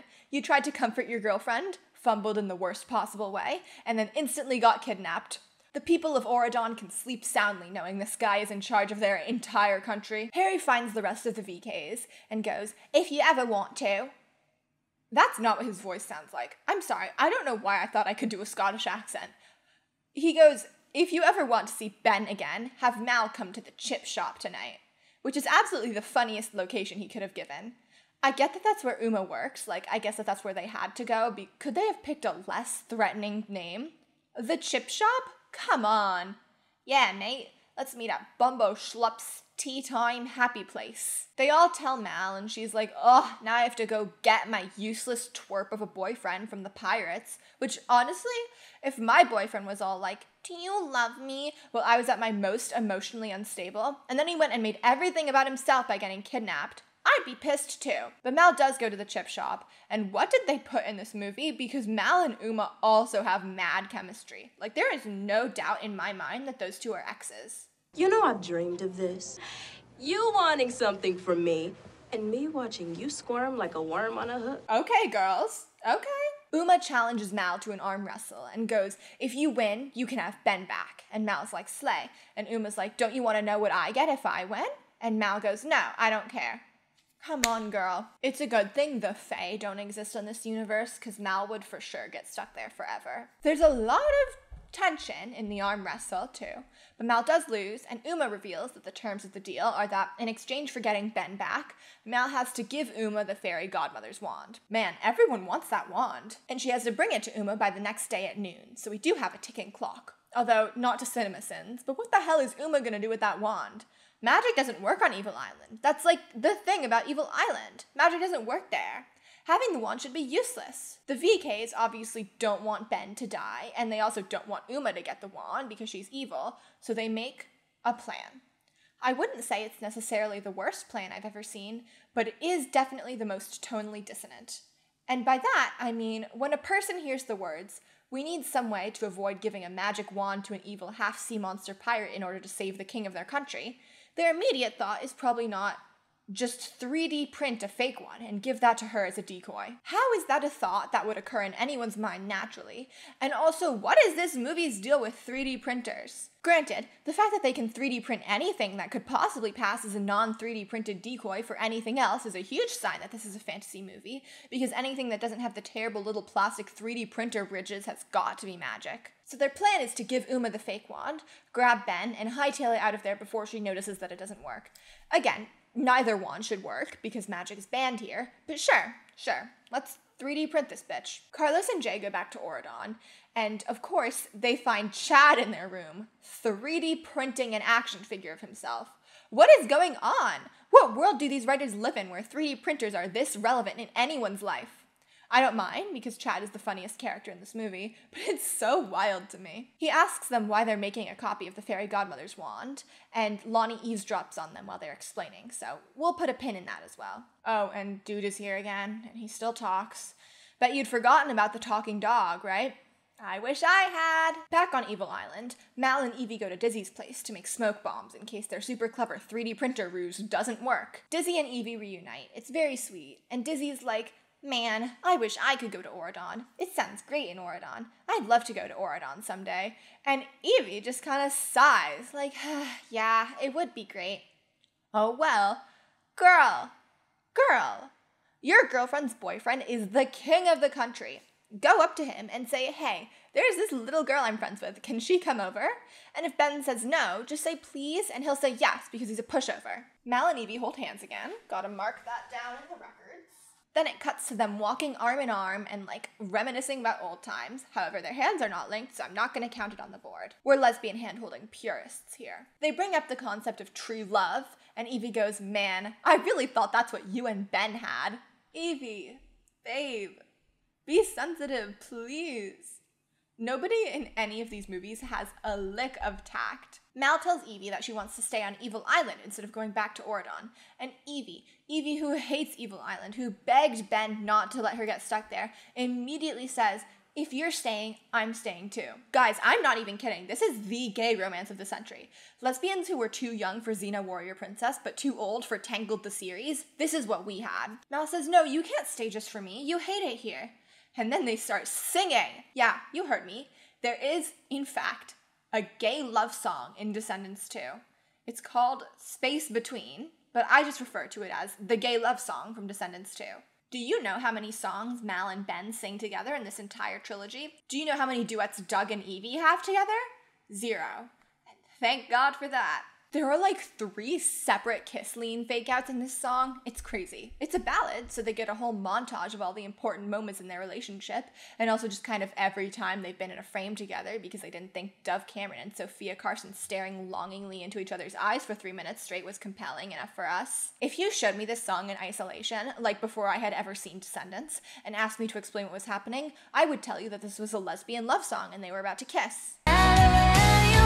Look at that! That is a whole ass kiss lean. You are not fooling me. The song is literally about how they love each other but can respect each other's desires to be in separate places physically, so they'll always be together mentally, which means that Mal isn't bad at communicating all the time, only when it comes to Ben. Kenny Ortega, the director, is gay, and he absolutely knew what he was doing. He knew. I see you, Kenny. I see you. And if you still think I'm pulling this out of my ass, maybe you'd rather hear it from the mouth of Maleficent, she doesn't have a last name, herself. But also space between, it's so gay. That's a love song for Evie and Mel, for sure, I'm confirming it.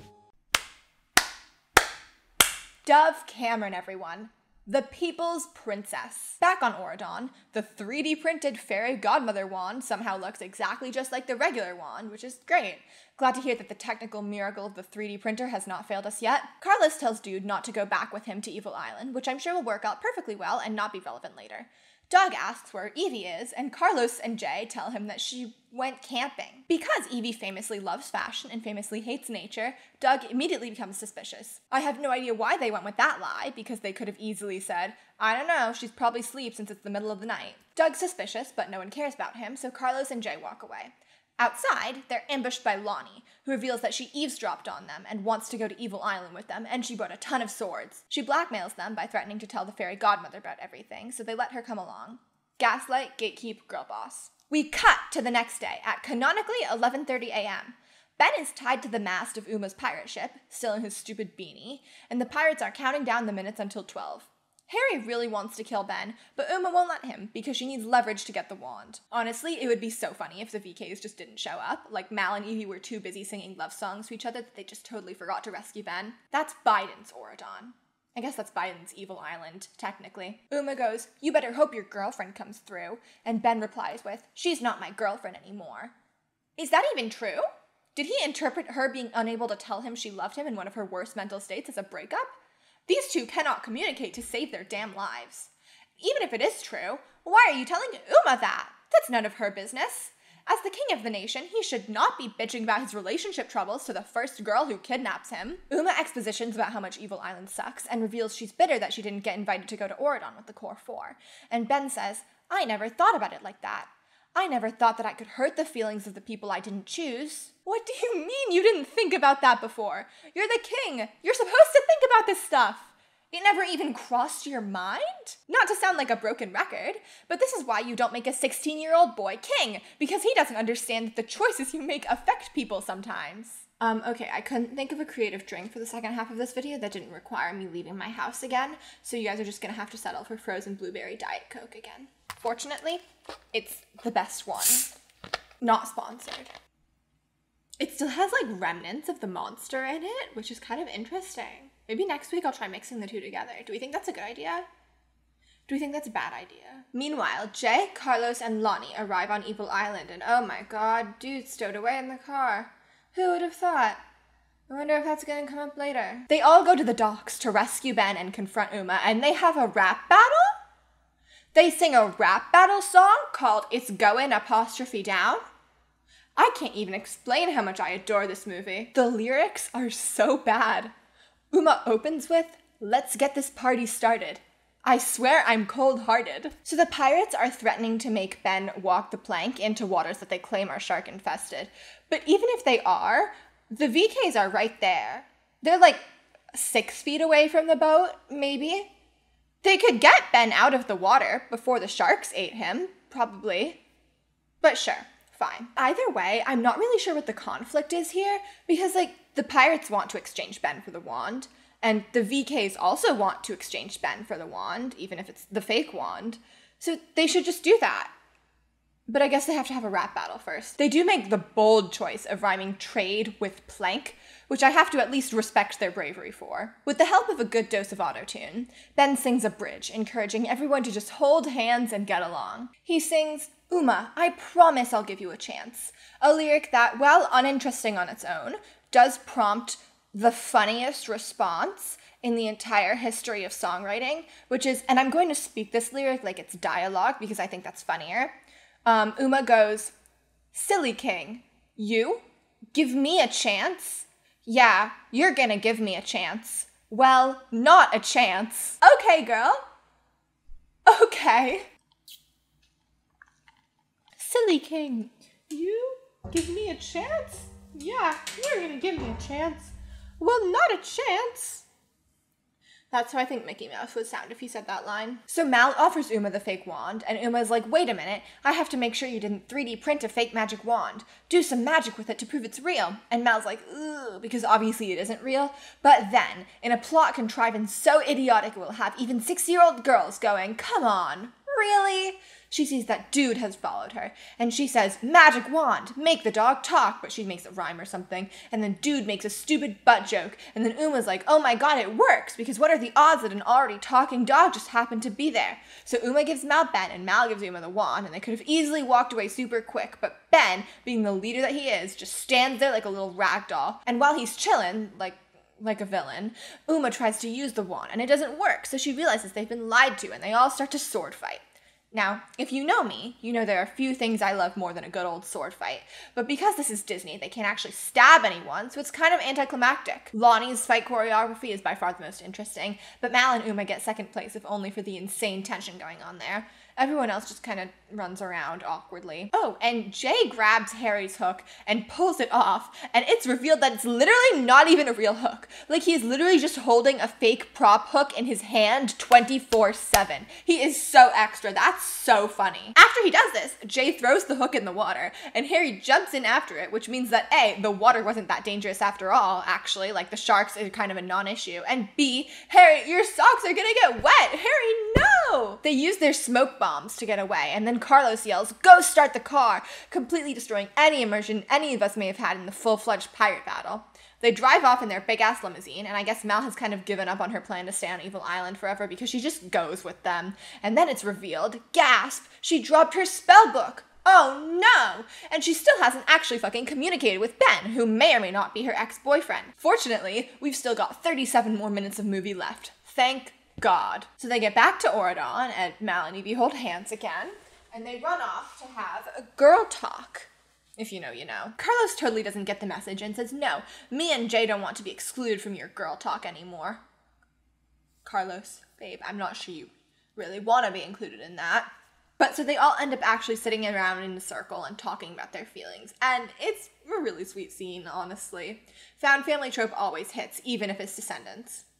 Especially if it's Descendants. Mal's still kind of overwhelmed mentally. She expresses that she has no idea how to be what people want her to be, and so she and Evie hold hands again, and Evie talks about how they're always going to be from Evil Island, and even if though it was a hard place to grow up, and it still shaped them and made them who they are.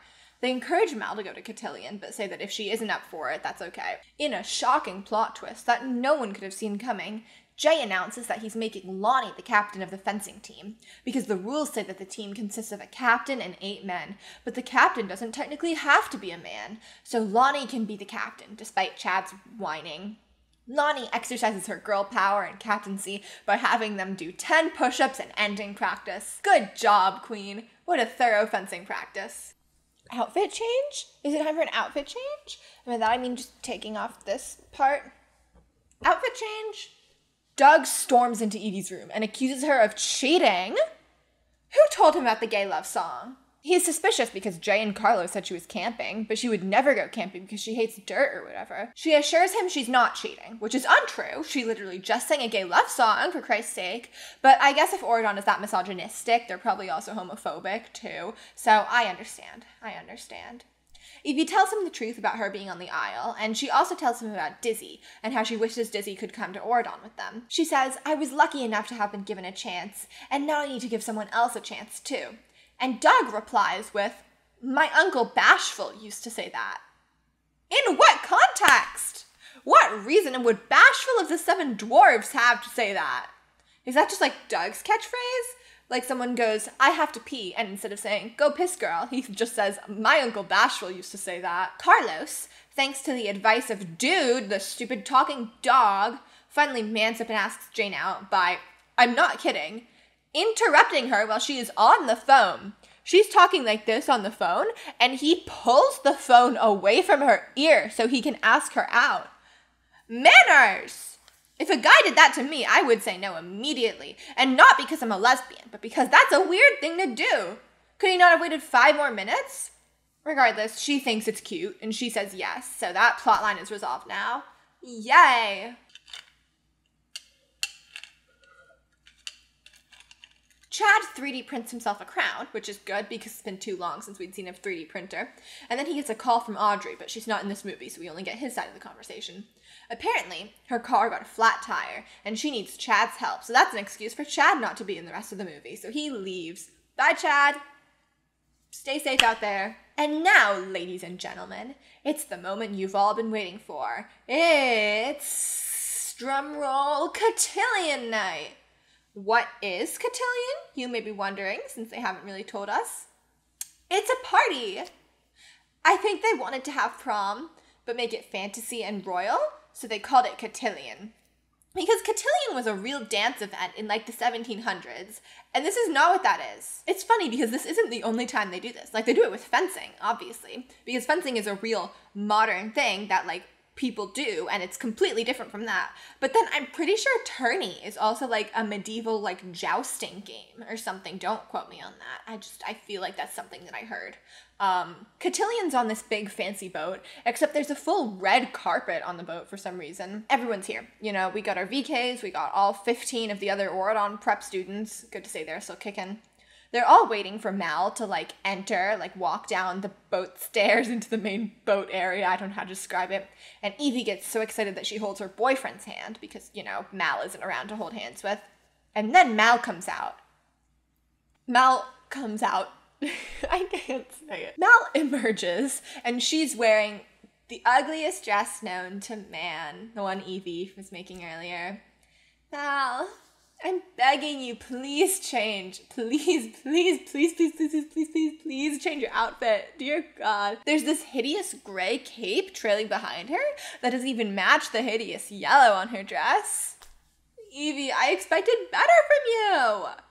This is the biggest piece of evidence we get that Mal is queer, because there is no other possible explanation for her looking Evie in the eye and saying, yes, Evie, I like this dress that you made, unless we assume that she's like so down bad. Because putting myself in Mal's shoes, if I had a crush on a girl, I would probably pretend I liked the ugly dress she made too. Evie walks up and grabs Mal's hand and somehow doesn't reconsider her entire career as a fashion designer. So now they're all waiting for Ben to emerge, and it's just now occurring to me, Mel's been back from Evil Island for like a full half day at least, and they still haven't talked about what happened. Like, not at all. Why? That seems like something they should do immediately, but I guess they're just kind of used to not talking about anything. Now Ben comes down the stairs of the boat, and he goes to Mal, and he tells her, I wish I had time to explain, which is never a good sign. And then Uma walks out behind him, and she is eating them all up. Her outfit is easily the best there, especially compared to Mal's hideous ensemble. And Mal obviously realizes this, and she starts crying really hard because she feels bad that her dress is so ugly. Ben's like, Uma and I are together now. We're in love now. And at this moment, it should be incredibly obvious what happened, but in order to create the illusion of surprise, I'm not going to say it. Ben goes all, Mal, you were right. You knew we didn't belong together. That's why you never told me you loved me. Maybe, Ben. Maybe that's why. Or maybe it's because you sprung it on her when she was at her most emotionally unstable and demanded a response. Maybe that's why she didn't say it back, because you were being a complete fucking weirdo. Ben and Uma start dancing. Oh, Evie grabs Mal's hand again. And literally no one is doing anything, like, at all about the dancing, not the hand-holding. They're all just standing here as if the king didn't just dump his girlfriend by professing his love to this random villain child. Oh, wait. That's exactly what he did to Audrey in the last movie. Guess they're just kind of used to it by now. So Jane unveils the stained glass thing that Ben designed for Mal, and everyone realizes, wow, Ben does love Mal, not Uma. He hired someone else to make a whole art piece for her. Mal is so shocked by how much Ben loves her that she has to hold Evie's hand about it. Ben then announces that he and Uma are getting engaged, and his dad tries to go, hey Ben, buddy, what's going on? And Ben, Not now, Dad! And in my opinion, this should be Mal's sign that she dodged a huge bullet. If I were her, I'd be like, oh, thank God he's with Uma now. Huge blessing in disguise. Ben announces that as like an engagement gift to Uma, he's going to bring down the barrier to the island, like just gonna bring it down forever and let all the evil villains out. Everyone's like, no, Ben, that's a terrible idea, obviously. And Mal somehow just now realizes that Uma pulled a Mal and love spelled Ben with Mal's spellbook. I can't imagine how it took her this long to realize. Mal should be pretty familiar with the effects of a love potion, considering, you know. Once she realizes he's been put under a love spell, she knows exactly what to do. She walks right up to Ben and kisses him on the mouth. True love's kiss, baby. Breaks all curses or whatever. It works. It breaks a love spell, and the editing here is great because they kiss, and then you just see Evie nodding approvingly because they have to include her, okay? She is part of that relationship too. Mal tells Ben that she does love him. She just didn't tell him before because she didn't feel like she was worthy of his love, and also he asks at the worst possible time. She doesn't say that second part, but it's in the subtext. And then Uma gets pissed because her weird plan didn't work, so she runs and she jumps off the boat into the ocean, and everyone's like, oh my god, she's dead! But no, she turns into a big sea monster with tentacles and shit, and then she immediately splashes the boat with water and gets everyone's socks wet! Imagine how uncomfortable they must be with wet socks. Mal's upset because her socks are all gross and squishy, and then her eyes start to glow green, and then she turns into a dragon! We don't make movies like this anymore. Because of woke. And then she and Uma start fighting! Yeah, Descendants 2 gives us a sea monster versus dragon fight. That's why this franchise is so good, okay? They know what girls want. Girls want to wear pretty dresses and dance at parties, sure, but they also want to see a dragon and a sea monster duke it out. These movies understand 11-year-old girls more than any other media on the entire planet. Uma blasts the boat with water again, and their socks get even more wet, and they keep running around and screaming because they're all super uncomfortable. And then Ben fully roars and jumps into the ocean. Ben, stay out of this, okay? This is a girls' fight, for girls. You're not invited. What can you possibly bring to the table here? He just kind of swims in between them and he goes, guys, this isn't you. You're better than this. I know you guys. Come on. It's just like what he did last movie, but with 2 edgy girls instead of 1. Uma gets upset because this loser boy interrupted her epic dragon sea monster battle, and she swims off into the night. Oh, also, while Uma's in sea monster form, she always moves her hands in one particular motion, like she keeps doing. China and McLean, why are you doing that? You look like a video game NPC in their idle position. It's really funny. So anyway, she turns around and swims off. I'm sure that's the last we'll ever see of her. And Ben climbs back onto the boat. I don't know why he needed to be in the water to yell at them, but okay, fine, whatever. Mal turns back into a human, and thank God her dress is a normal, good-looking dress. I don't know how that happened, but I'm willing to excuse it if it means we never have to see that hideous blue and yellow nightmare again. Sorry, Evie. Before she and Ben even really see each other, Evie runs up and grabs Mal's hands again. Those two would not survive social distancing. They would not survive having to stand 6 feet apart from each other. Unfortunately, Mal does let Evie's hand go to make out with Ben, but, you know, gay people can't have everything, I guess. Ben asks if there's anything he can do to help them, because the most unrealistic part of this movie is the king is a kind person who cares about his people. And Evie goes, yeah, can you bring my friend Dizzy over to Oron? Because she's a real one. And then she's like, actually, there are a lot of kids on Evil Island who aren't evil. Can they come over too? And Ben's like, sure thing. And everyone cheers. By the way, Mal is literally rubbing her back supportively this whole time. These movies are gay camp, okay? These movies are for lesbians. Someone get Chapel Roan on the phone right now to see if we could replace the credits with good luck, babe. Someone finds Mal's spellbook and gives it back to her, and she decides to donate it to the museum for real this time, which I've already said is a stupid place to put powerful evil magic items. But more concerningly, there's now fully like an inch of water just sitting on the boat, and they all do a big dance while splashing around in the inch of water, and it's so terrible. I mean, the dance is fine, but can you imagine how wet and squishy and uncomfortable their socks are? This really gets to me, the whole wet sock thing, in case you in case you can't tell. But the song and dance are fine. The song is called You and Me, and it's pretty much the same song as the finale song for the first movie. These two movies, you can switch out the opening and closing numbers with each other, and it won't really change anything. They're kind of just the same songs. They open with a song about how cool being bad is, and they close with a generic pop song about love and joy or whatever. Mal and Evie hold hands again, by the way. The scene would be a lot better if their socks weren't completely soaked. The core four dance together for a bit, and then Mal and Evie stand on the boat steps and hold hands again! Jesus Christ! They're standing together, and Ben fully approaches them from behind and, squeezes in between them. I was wrong earlier. Evie is not a part of Ben and Mal's relationship. Ben is a part of Evie and Mal's relationship. He's the friend in the trio who has to walk behind the other two when the sidewalk can't fit 3 people, except he's fully dating one of the other 2 people in the trio and is also the king of the nation.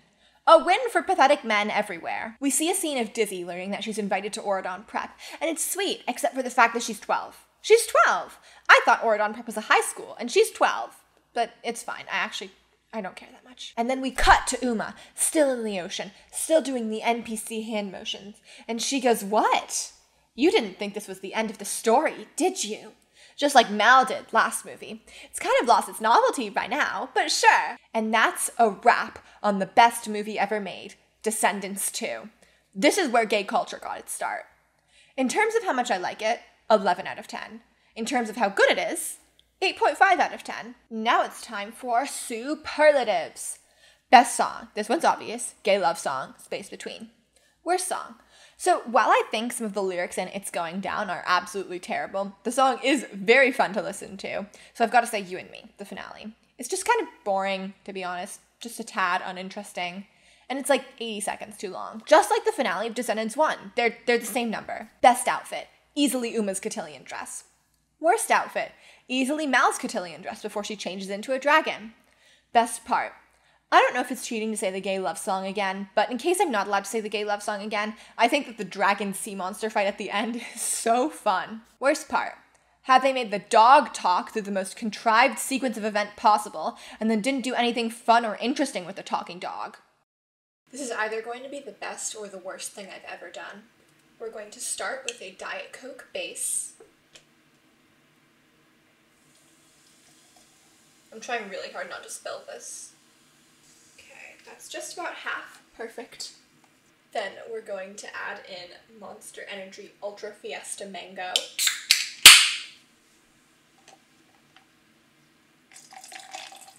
God, it really still looks like pee. I'm kind of scared. What if I drink this and then just die instantly?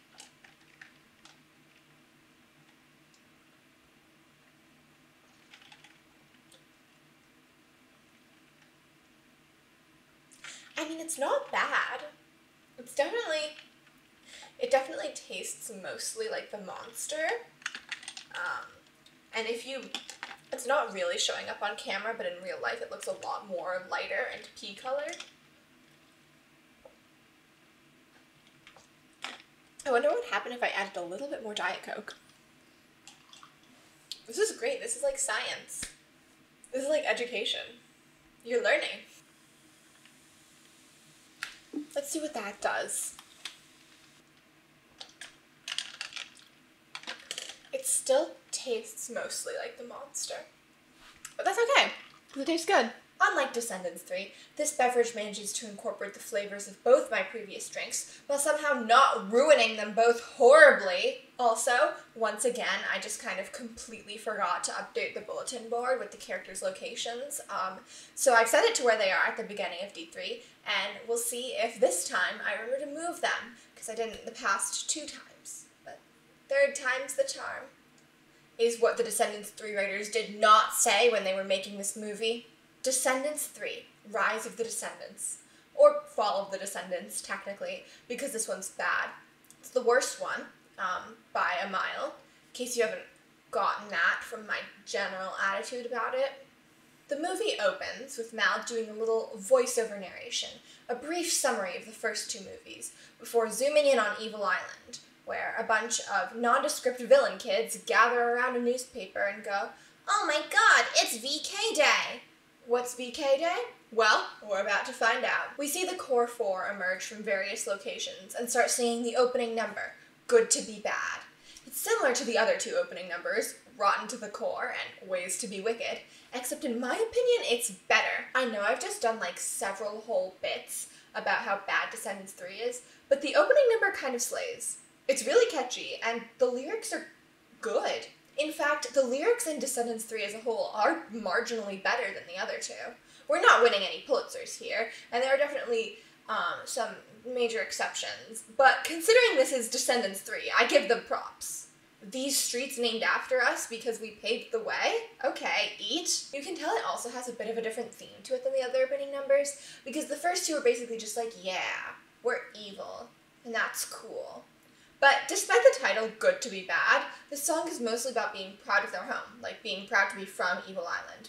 And I think it's cool. I really like it. This is definitely the most positive thing I have to say about this movie, and maybe even the only positive thing I have to say about this movie. So we see the core four running through the streets of Evil Island, sort of gathering gaggles of little VK children who all seem under the age of 14 and very excited to be there. And this does beg the question of, where are the evil people, you know? Like, in order to have a VK, you've gotta have a V, right? Where are they? I'm actually setting you guys up for one of my main issues with this movie. I'm planting the seeds of that now, so just pay attention. So after singing a whole song with the kids and dancing with them, they reveal that they are planning to take some kids over to Oron with them. But only 4 right now. 4 because that is the number Ben chose in the first movie. So they have to stick to that. And everyone apparently already knows this. This is just for the benefit of the audience. So the first child brought over is Dizzy, apparently. Which is interesting, because she got her letter inviting her to Oron, presumably, I don't know how long ago, because they don't say how long the time skip between D2 and D3 is. I think it's at least a year, because I think Mal is supposed to be 18 now. There's been a lot of discourse about this on Descendants Reddit, but in this video, we're going to say it's about a year. So did they just tell Dizzy, like, okay, we know we invited you over, but you have to wait, because we want to make it a whole event, so we're gonna delay a bit while we organize. You can come over in a year. Until then, you have to stay on this awful island and do unpaid child labor and get robbed by pirates. The next 2 VKs we brought over are the children of Smee, Captain Hook's second in command. Their names are Squeaky and Squirmy. They're like 5, and they are twins, which is exciting, because up until now, these movies were set in a world in which siblings had not been invented. Unfortunately, that's kind of all they add, just the existence of siblings. I think they speak once in the entire movie. The 4th child is Celia, daughter of Dr. Facilier, the evil guy from Princess and the Frog. Full disclosure, I saw that movie once when I was 4 and do not remember anything about it, so this guy is completely, I don't know who he is, I don't know his crimes. But I do know that he named his daughter Celia, which means her name is Celia Facilier, which means he must hate her. Poor girl. Is it bad to be drinking an energy drink at 9 p.m.? Is that bad for me? Well, it's good to be bad, and we're proof of that. Used to be lost, now we're on the map. For some reason, all of the kids who didn't get picked to go just seemed kind of fine with it. Like, none of them even go, oh man. They're all just like really happy for the kids who did get picked, which does not seem to match the culture of Evil Island we've seen so far. I understand that they say the plan is, like, eventually everyone gets to go, it's just these 4 first, but last movie, Evie got robbed by a couple of 6-year-olds. So, they go back to Oron, and we see our girl Mal staring nervously out at the horizon with a pair of binoculars. She tells Ben she's looking for Uma, because she thinks Uma's planning to attack, just kind of in her paranoia era. We cut to a big celebration, and we see Doug. He has made some changes to his appearance in the past year, and they are not working for him. His hairline has receded like the tide right before a tsunami. Evie, listen to me. Evie, please break up with him. Please, it's not worth it. It's not too late. You're better than this. Evie, please. He looks 30. He looks like he'll call you kitten on Discord. Evie, please. On a more positive note, Audrey's back. I bet you missed her. I know I did. Her hair's cotton candy colored now, so go girl. Then Doug lets his hair down, and the first time I watched this movie, I almost stopped it right there. I almost gave up on this entire project. Despite the tragedy happening in front of his eyes, Ben has the nerve to start singing to Mal. He does an admittedly cute little reprise of Did I Mention, and then when he sings, and now look at what you've done, you've got me down on my knees, he gets down on one knee and proposes to her. Ben, I give you a lot of shit, but that's smooth. I was not aware of your game. When Audrey sees this, though, she grasps and grabs her stomach, and that was such a weird choice on Sarah Jeffrey's part, because my first thought was, oh my god, she's pregnant with his child. Obviously, she isn't, but why else would she do that? Mal says yes, of course, and Audrey shouts no out loud. It has been probably at least a year and a half since they broke up. I know the way that she got dumped was like the worst way anyone can ever get dumped in the entire world, but like it's been a length of time where you probably should not be shouting no in public. Audrey's grandmother then proceeds to lecture her for not still dating Ben and ruining their family legacy by not dating Ben, which I feel like she should also be over by now. Audrey hears a couple of like random girls in the crowd excited over the engagement, and she goes, "You guys would rather have a VK on the throne than me? What's wrong with you people?" Audrey, Mal can turn into a dragon. She can grow wings and turn into a dragon. What can you do, dye your hair? Well, Mal can also do that. Literally, the only explanation for this level of reaction, combined with the stomach grab, is that she is pregnant with his child. Oh, Evie and Mal hold hands again, so. First of the movie, but not the last. Congratulations. You won him fair and square. Oh, wait, no, you didn't. Yeah, she's got her there. That one's... yeah. Ben and the Core 4 go to get the new children from Evil Island, and they drive off in a purple limo that says Mal on the license plate, so just wanted to point that out. Listen, okay, while getting engaged at 18 is strange, it's no stranger than getting crowned king at 16, so I'm willing to overlook this one for the sake of the fiction. They drive through the Magic Island barrier in their limousine, and they collect the 4 children, and again, everyone's just super happy and chill with it. Like, no one seems to care that they have to stay on Evil Island while these random 4 kids just get to leave. They completely defanged Evil Island in this movie, and it takes away any sense of complexity about it. D1 wasn't really about Evil Island, it was about their parents. We can tell the place they grew up was not a nice place at all based on how they act, you know, how they're surprised when people are nice to them for the first time ever. Then in D2, we see Evil Island, and it's clearly a terrible place, and we understand a lot more of the VK's trauma and their outlook on life. We also see especially Evie grapple with the fact that even though it's a terrible place, it still shaped them, and they can't just ignore that, even if it seems easier. And then in this movie, we see everyone on Evil Island just being nice and excited and shit, and it's like, this completely invalidates everything we've learned about why these characters are the way they are. Making Evil Island a nice place in D3 is the storytelling equivalent of casting Ben Platt in the Dear Evan Hansen movie. Like, in the Dear Evan Hansen stage show, people can see that Evan's choices were weird and terrible, but also find some room in their heart to sympathize with him, because he's a kid and his brain is still developing. And sometimes bad ideas seem like good ideas when your brain isn't developed yet. I mean, look at me. I'm 18. I just mixed Monster Energy with Diet Coke. Do you think that was a good idea? But when you cast a man who looks like he should be on the phone with a divorce lawyer in a colorless office cubicle, you don't feel bad for him at all, because he is 58 years old and should know better. In Descendants 3, them telling us that no, the Isle of the Lost is a great place, and everyone there is nice, makes us think, oh, so Mal and crew plan to steal the wand and destroy Oron just for funsies? Okay. It's obvious that they're trying to do a social commentary here, but the way they set up the lore of their world means they cannot do a social commentary here. Evil Island is not just a misunderstood, stereotypical place. It's where they send evil people. This is not, or at least it should not, be an allegory for redlining, okay? People who, just for example, wore puppies as coats live on this island. You can't teach a message about stereotypes after you've already established that, in this case, the stereotypes are true. Maybe they're not true for the children, but they're true for the adults. Anyone over 20 years old, or 21 I guess, because it's the third movie, is there because they are literally a supervillain. They're not there because they were misunderstood. They're there because they are supervillains. And obviously, the decision to just shove them on an island without any monitoring or facilitation or any support for their kids was really stupid. But don't go acting like this whole conceit of Evil Island suddenly doesn't apply anymore. They load up Dizzy, the twins and Celia into the limo, where they have some personality-establishing conversations. Dizzy and Evie reunite, it's very sweet. We learn that Celia is a snarky little 12-year-old. Mal is like, oh, I see my younger self in you, etc., etc. The twins don't get to talk yet. But as they're driving away, someone sticks their arm through the barrier before it closes. And it's Hades? The Greek god Hades? How the hell did the beast manage to shove him in there? One thing about me that you might not know is that I've taken 6 years of Latin and 1 year of ancient Greek, and I actually intend to major in classics in college. So at this point in the movie, I was thrilled. I was having an amazing time.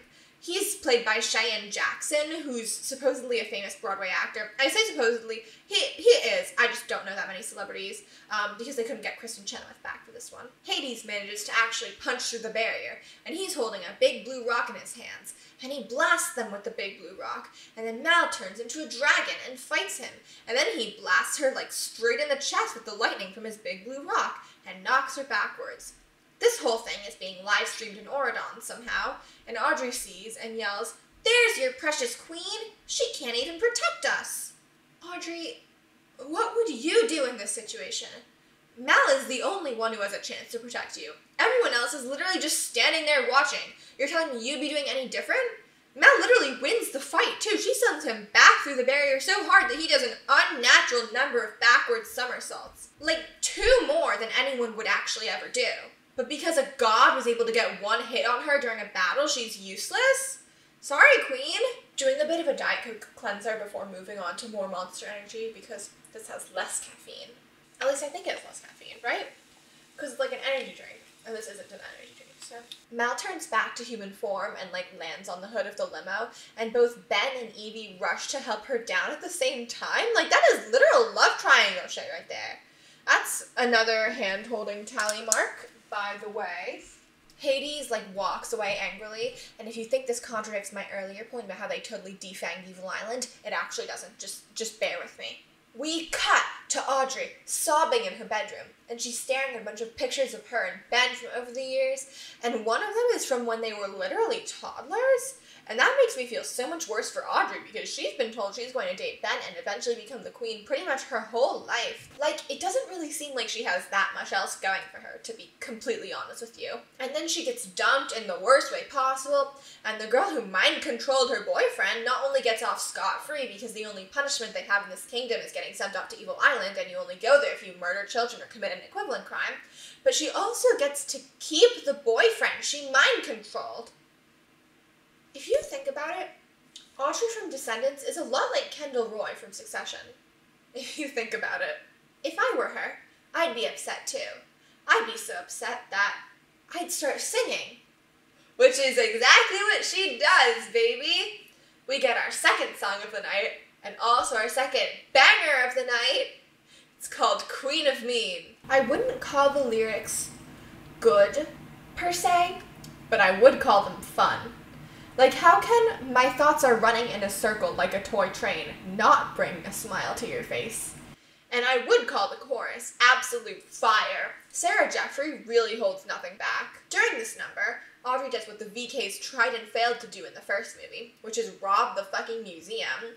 Remember when I said, hey, maybe they should put those powerful objects somewhere not on public display? That was foreshadowing. Not only have they not improved security since the last break-in, but it seems like they have actively decreased it. Because Kristen Chenoweth's scepter doesn't even have a goddamn force field around it. Nothing! The Queen's crown, the crown for the Queen of Oron, also doesn't have any security, but that isn't something that can kill people super easily, so I don't care as much. Audrey has an evil magical girl transformation, and her hair gets more vibrant, and she gets a new evil outfit. She also, cradles the scepter for some reason. She holds it like it's her baby. I can't be mad at Audrey. That is too funny, and this song is too good for me to blame her for her actions. Next, we see Ben, his parents, the fairy godmother, and Mal, and they're sitting inside this weird conference room that seems to have abandoned all of the magic and whimsy of any of the other movies, because it just looks like a modern-day office room. I know I just mentioned Succession 3 minutes ago, but this could literally be the set of Succession. They have a couple hours of film time before Sarah Snook and Jeremy Strong have to run on and scream at each other. They're talking about the Hades attack, which I would call more of an attempt than an attack, but to each their own. Mal says, I really feel like this was my fault. I'm supposed to protect Oron. And no one says, no, Mal, you're not supposed to protect Oron, actually. That's the king's job. And you're not even married to him yet. You got engaged like yesterday. No one says, you literally won the fight anyway, and the rest of us just kind of stood there. And no one says, you are not responsible for the safety of the country. You are an 18-year-old girl, and we have a military for a reason. Actually, they probably don't have a military, to be honest. Why would they need one? They've been at peace with France for a while, and there are no other countries. But everyone just kind of stares at each other for a while. And then they say that opening the barrier exposes them to danger. And then Ben gets a call on his phone and learns that the crown and scepter have been stolen, which they should have seen coming when they decided to hire one guard and have no other security. They all kind of assume it was Uma, because last we saw she was free on the open waters. But we as the audience know it was Audrey. Belle then looks at Mal and asks what they should do. Don't ask her. Don't ask the 18-year-old girl with no political training. Ask your son. Ask the king of the nation. Or better yet, get off your asses and come up with something yourselves. If you were going to be so fucking judgy, you shouldn't have made your son king at 16. In response, Mal suggests they close the barrier to Evil Island forever. This feels super out of character for her, especially after we saw last movie how much Evil Island means to her, and it's also just a really stupid decision that cannot work out well. The easier and obviouser decision is maybe let's take a temporary pause on shuttling kids back and forth until we have, like, any security at all. Even a singular guard would have made a huge difference. But let's assume that she's only making this decision because of the unnecessary and stupid pressure everyone's putting on her for no reason. This kind of proved untrue later, but for now let's pretend. I can kind of see where she might be coming from if I squint and tilt my head a lot, but it doesn't matter because they shouldn't even have asked her. Ben, you know, the king, goes, what? No way.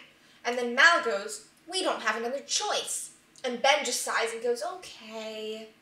Ben, stand up. You are in charge of a kingdom. If you don't agree with the weird and bad thing she just said, say no. Again, stand up for yourself. And for some reason, everyone else nods and agrees too. One of you guys has got to have a modicum of common fucking sense. Later that day, Evie and Mal are talking about it, and Mal's being super dodgy with the details. She's all like, oh, we're talking about closing the barrier for good, as if it wasn't just all her idea. Also, and this is something that's never really made clear, is closing the barrier for good like an action they can take? Like you cast a spell and the barrier is just closed permanently and you can't open it again? Because that's how they're talking about it. But from what we know of Descendants lore, closing the barrier forever would really just mean not opening the barrier again anytime soon. Which is significantly less of a big deal since you can just change your mind at any moment. Either way, Evie has a brain cell and assumes that Mal does too. So she goes, you said no, right? And Mal goes, yeah, of course. And Evie gives this big speech about how glad she is that Mal is going to be queen so she can stop stupid things like this from happening. Now she can protect the kids who need their help. And Mal's like, yeah, of course. And honestly, the fact that this doesn't make her realize, oh my god, that was a stupid thing I said in the heat of the moment is where this movie loses me. Everything up to here I can kind of justify for Mal's character, especially with the pressure on her, but the fact that after this she still thinks it's a good idea to close the barrier forever is just something I fully cannot reconcile with the Mal we know. And listen, I know people are going to be like, why are you making serious criticisms about the character consistency of a direct-to-video movie for 9-year-old girls? But I believe that 9-year-old girls should have good movies. 9-year-old girls deserve movies written by people who care about the movies that they're writing, and who care about the things that happened in the previous 2 movies in the trilogy. Oh, it's just kids' media is not a catch-all defense for any criticism of the movie. There's still certain markers that kids' media has to live up to in order to be considered good. And also, children can tell when they're being condescended to. Children can tell when they're watching movies created by people who don't give a shit about them. And they shouldn't have to watch movies created by people who don't give a shit about them. So there, everyone gathers at Evie's house that she bought with the money from her successful fashion business. So, Evie from Descendants, homeowner at 18. What are you doing with your life? What am I doing with my life? They're preparing for Jane's birthday party. I don't know how old she's turning, but I'm guessing it's like 16 or 17. Dizzy and Celia steal some of Jane's cake, which is so real of them. That cake looks fire. And they bond over how much nicer it is here than in Evil Island, and how they're not used to having nice things. And then Audrey shows up out of the blue, and Mal confronts her outside, and Audrey uses Kristen Chenoweth's scepter to turn Mal into, like, an old lady, I guess. Audrey gives this whole villain speech about how she's going to make everyone pay for what they did to her. It's just like her song, but in a condensed format. And then she poofs away. Everyone else comes outside and, like, cringes at old lady Mal, and she tells them that there's no spell that can reverse the magic of the scepter, and the only thing powerful enough to stop it is Hades' ember. The rock he shot lightning at her with? What happened to the wand? What happened to the object everyone's been obsessing over for the past 2 movies? I thought that was the most powerful object. Now you're telling me it's this random glowy blue rock? We don't need another powerful magic object. It's also like, it's definitely not a thing in actual Greek mythology, and I'm pretty sure it's not even a thing in Disney's Hercules movie. They just invented it for this one movie for some reason. Why? So the core 4 plus Celia all go back to Evil Island. They do the same thing Mal did last movie where she made her motorcycle go on the water and through the barrier, except she does it to like all the motorcycles, so they all go through the barrier. They are so back. Also, apparently anyone from Oron can just kind of go into the aisle. Like it's a one-way barrier, you can go in but you can't get out. I guess? I don't know, they don't really expand on the lore here, which is a shame. If you cut out every mention of that blue rock and replaced it with one piece of Descendants world-building lore, I would enjoy this movie at least 75% more than I do now. Jane's birthday party is happening near the magic pond, and it's a cute little celebration, and Chad is here. Remember Chad? He's being annoying, and then Jane goes, "Oh my god, Chad, I think people are taking selfies over there," and then Chad literally scrambles over to take the selfie. I kind of adore him. He's kind of the funniest character in this franchise. And then Audrey shows up, even though she wasn't invited. Hey, that reminds me of, no, it couldn't be, never mind. She grabs a cupcake and then just like throws it on the ground while yelling about how everyone there are all sheeple.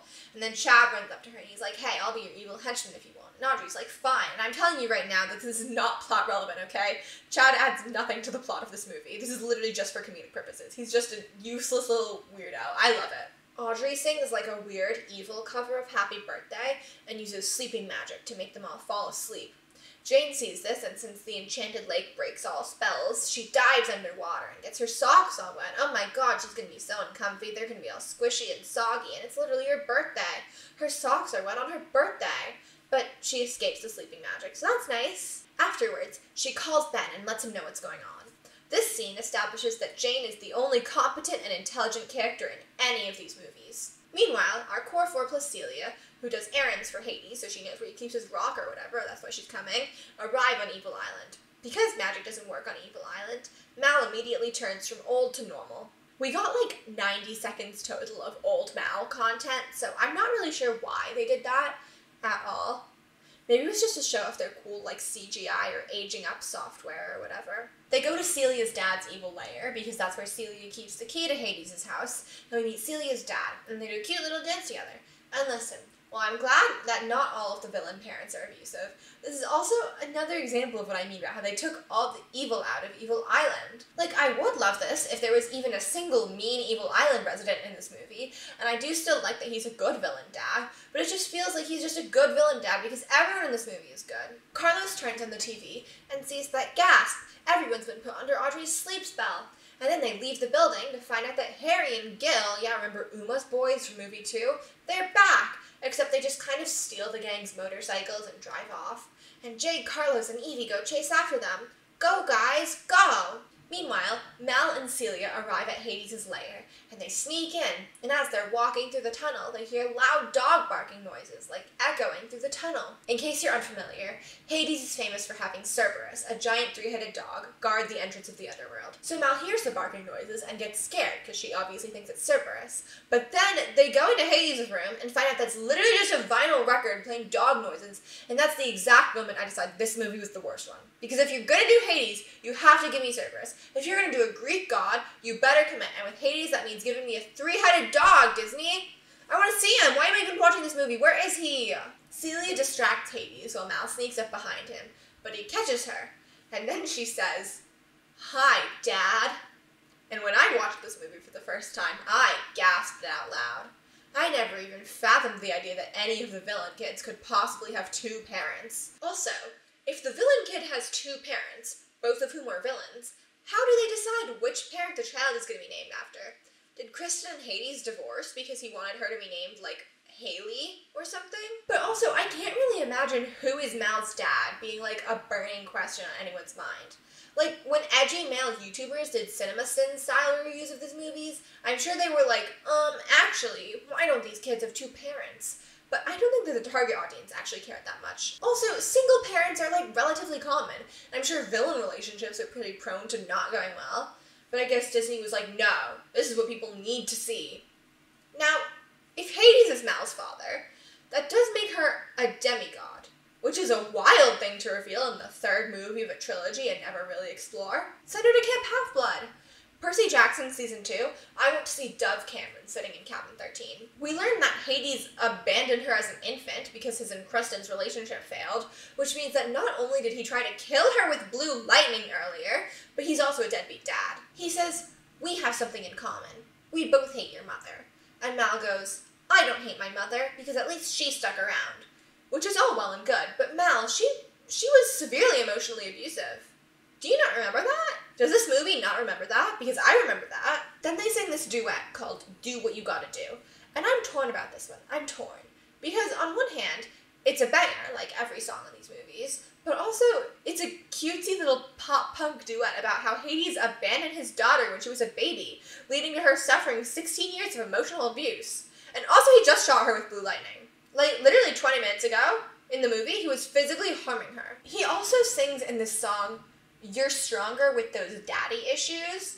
And to quote YouTuber Tati Westbrook, time and place. Not a feat of lyrical genius, certainly. And also just, yikes. But eventually, once the song ends, he gives her the idiotic blue rock, and he goes, this won't work for you as well as it does for me, because you only have half of my DNA or whatever, and apparently this is controlled by DNA. Also, you can't get the rock wet for some arbitrary reason. As Mal and Celia are walking out of Hades' evil little lair, Mal just casually drops the most wild line of the movie, where she says that Evie is the only person who knows that Hades is her dad. That's so gay. Your fiancé doesn't know who your father is, but your platonic roommate Bessie does, and none of your other friends do. Okay. We cut to Ben in his modern political drama style office, wearing the worst jacket I have ever seen in my life, except we get this little fake out where he immediately unzips it, and I think, oh thank God he's gonna take off the ugly jacket, but then he leaves it on! He's mocking us with his ugly jacket! He knows we can't stand it, but he leaves it on! And then Audrey breaks into his office and tells him she'll end all her evil shenanigans and wake everyone up as long as Ben promises to marry her instead of Mal. He says no, since Audrey is deranged, obviously. Did someone put a spell on you? You just tell me who and You what? Marry them? She just keeps dropping banger after banger. Like, I cannot be mad at her when she's reading him cover to cover like that. Ben tells her that he likes the old Audrey better, which cannot have been true if he dumped her without a second thought or even, like, an apology for dumping her. Audrey gets understandably pissed and does, like, a little magic angry hand wave thing, and the camera cuts away before we can see what she actually did to Ben.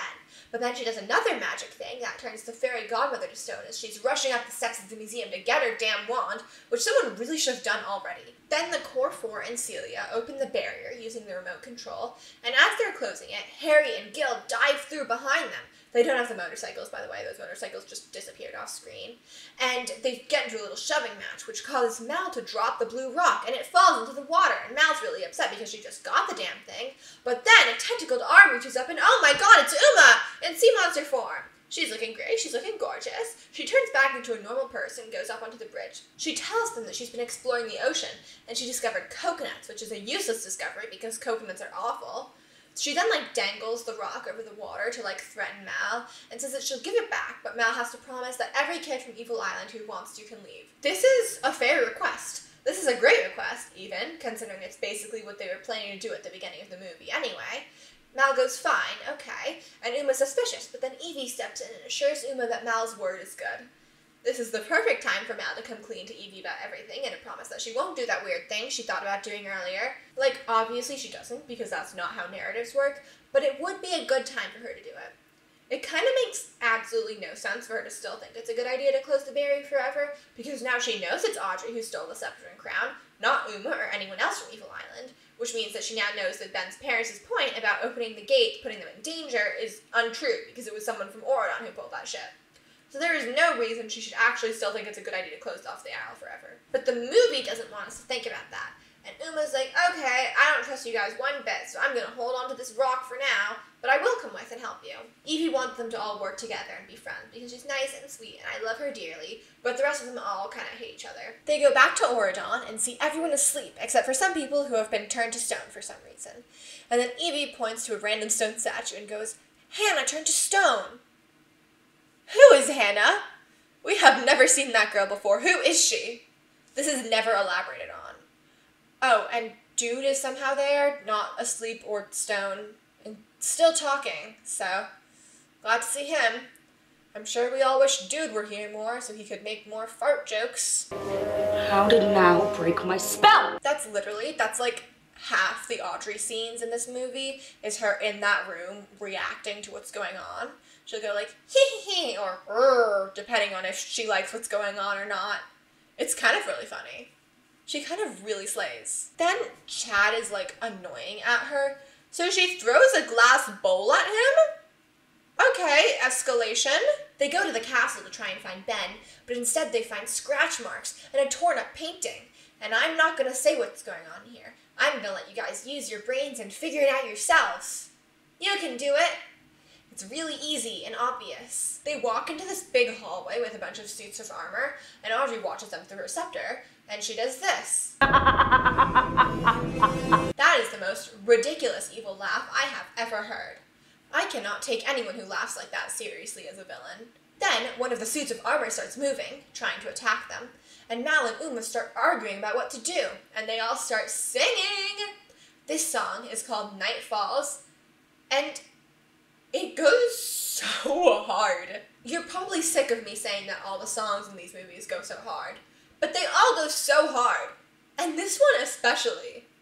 I love this song because number one, it's a banger, but number two, it does something that a lot of musical movie songs struggle with, which is it has a sense of movement. A lot of songs, whether in Descendants or other DCOMs or even any mediocre musical, have a character experience emotion, and then they sing about that emotion, and by the time the song is over, they're still in that moment, in that emotion. Whether that emotion is sadness, like in If Only, or lesbian love, like Space Between, or even It's Going Down, where they start the song wanting to fight and end the song wanting to fight. But in this song, there's real actual growth. We see the two sides, Uma's team and Mal's team, start out really pissy about working together, but then throughout the song itself, we see them work together better and start to join to really become a team, so they're actually, like, united by the end. This is great. The only other even comparable examples of this we've had in the trilogy so far have been Chillin' Like a Villain, but there isn't really any emotional development there, it's just that Ben starts out being cringe and fail and ends up being cool and suave, and Queen of Mean, which has a little plot development because we see her stealing the scepter and stuff, but her emotional state doesn't really change. But here we have both plot motion, as they fight and defeat the armor guys, and character growth, as they work together, and it does a kind of stellar job. I love this number. There's also, as I was saying earlier, some pretty smart lyrical moments in this song. There's the double entendre of night falls as in evening versus night's fall as in armor. My favorite series of moments in this song, and also my favorite songwriting choice in the whole trilogy, is how in the first chorus they sing watch your back, watch your back, watch your back. But in the second chorus it changes to back to back, back to back, back to back. And by the third chorus they're singing got your back, got your back, got your back. Again, this isn't exactly Iowa Writers Workshop stuff, but it's miles better than I'm rotten to the core, rotten to the core, rotten to the core. Who could ask for more? And it's also a way to show the development inside the song itself. However, there is one part of the song that nearly ruins everything for me, and it's how they win the battle, which is Mal casts a spell on the armor to make it dance when she dances, and then they all dance until the armor collapses. I know Disney couldn't let them stab the armors to death. I know that, number one, that wouldn't work logistically, and number two, no one's allowed to get stabbed because these movies are boring. So I get that they had to be creative. But they could have gotten more creative. Or just better creative, honestly. I will say, though, that this bit was actually my first true encounter with the Descendants franchise at all. During my junior year of high school at play rehearsal one day, my friend came up to us and was like, "Hey guys, watch what I can do." And then did the dance from this part, like beat for beat. That was very impressive to me. And it's also just one example of the death grip that the Descendants franchise has on everyone who watches it. In the words of my best friend, whom I forced to watch all 3 movies with me while I was preparing for this video, "They're cringe and fail, but also kind of great." And I think that sums up the series really well. Like, they have that certain je ne sais quoi that's just oddly captivating. So, okay, full disclosure, I did almost just pour myself another Monster Energy drink. Like, I was seconds away from opening the lid, and then I remembered that number 1, it's 11:02 p.m., and number 2, I drank a full Monster Energy drink already 2 hours ago. And those 2 things combined probably would not mean it would be the greatest experience for me, like, physically. But it's the last half of our last movie, so I had to do something interesting drink-wise, and we were all out of frozen blueberries, so I couldn't do Diet Coke and frozen blueberries. So what I did was I put a tablespoon of chia seeds into this glass, and now I'm going to put Diet Coke into this glass. And you might be thinking, oh, but Diet Coke is still caffeinated, and that's true, but I drink this stuff like water, so the amount of caffeine in Diet Coke doesn't do anything to me anymore. I kind of love chia seeds because when you let them sit in liquid, they get all like goopy and thick, and it kind of recreates the experience of seeing frog spawn as a kid and going, I wonder what that would feel like in my mouth. And the answer is kind of great, honestly. Hopefully, this is the last Diet Coke pour of the video, and I can express without jinxing it that I've spent this whole video terrified that I'm going to spill Diet Coke everywhere. But I haven't so far, and hopefully never will. Stir, stir, stir. Audrey, still in her little room, sees that they danced her suits of armor to death, and she screams angrily. Uma and Mal almost high-five, but they take it back at the last second, and they all separate because they're enemies. But then Evie gets upset because they work so well together. Why can't we all just get along? She decides that what these little misfits need is to do an icebreaker, where they all say something nice about each other. She starts by complimenting Harry's accent, and then this happens. Yeah. I love you. I love you. Not only is that another mark for the tally, but also, okay, ladies, I see you. So Evie, Mal, Uma, and Celia go to Audrey's dorm room, while the others go to find Ben.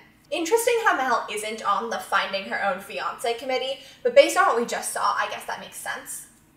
Uma reads Audrey's diary and finds out that Audrey likes to go hang out at the fairy cottage, which is apparently the place where Sleeping Beauty was raised and hiding from Kristen Chenoweth, so they decide to go there. Meanwhile, the boys are going to find Ben.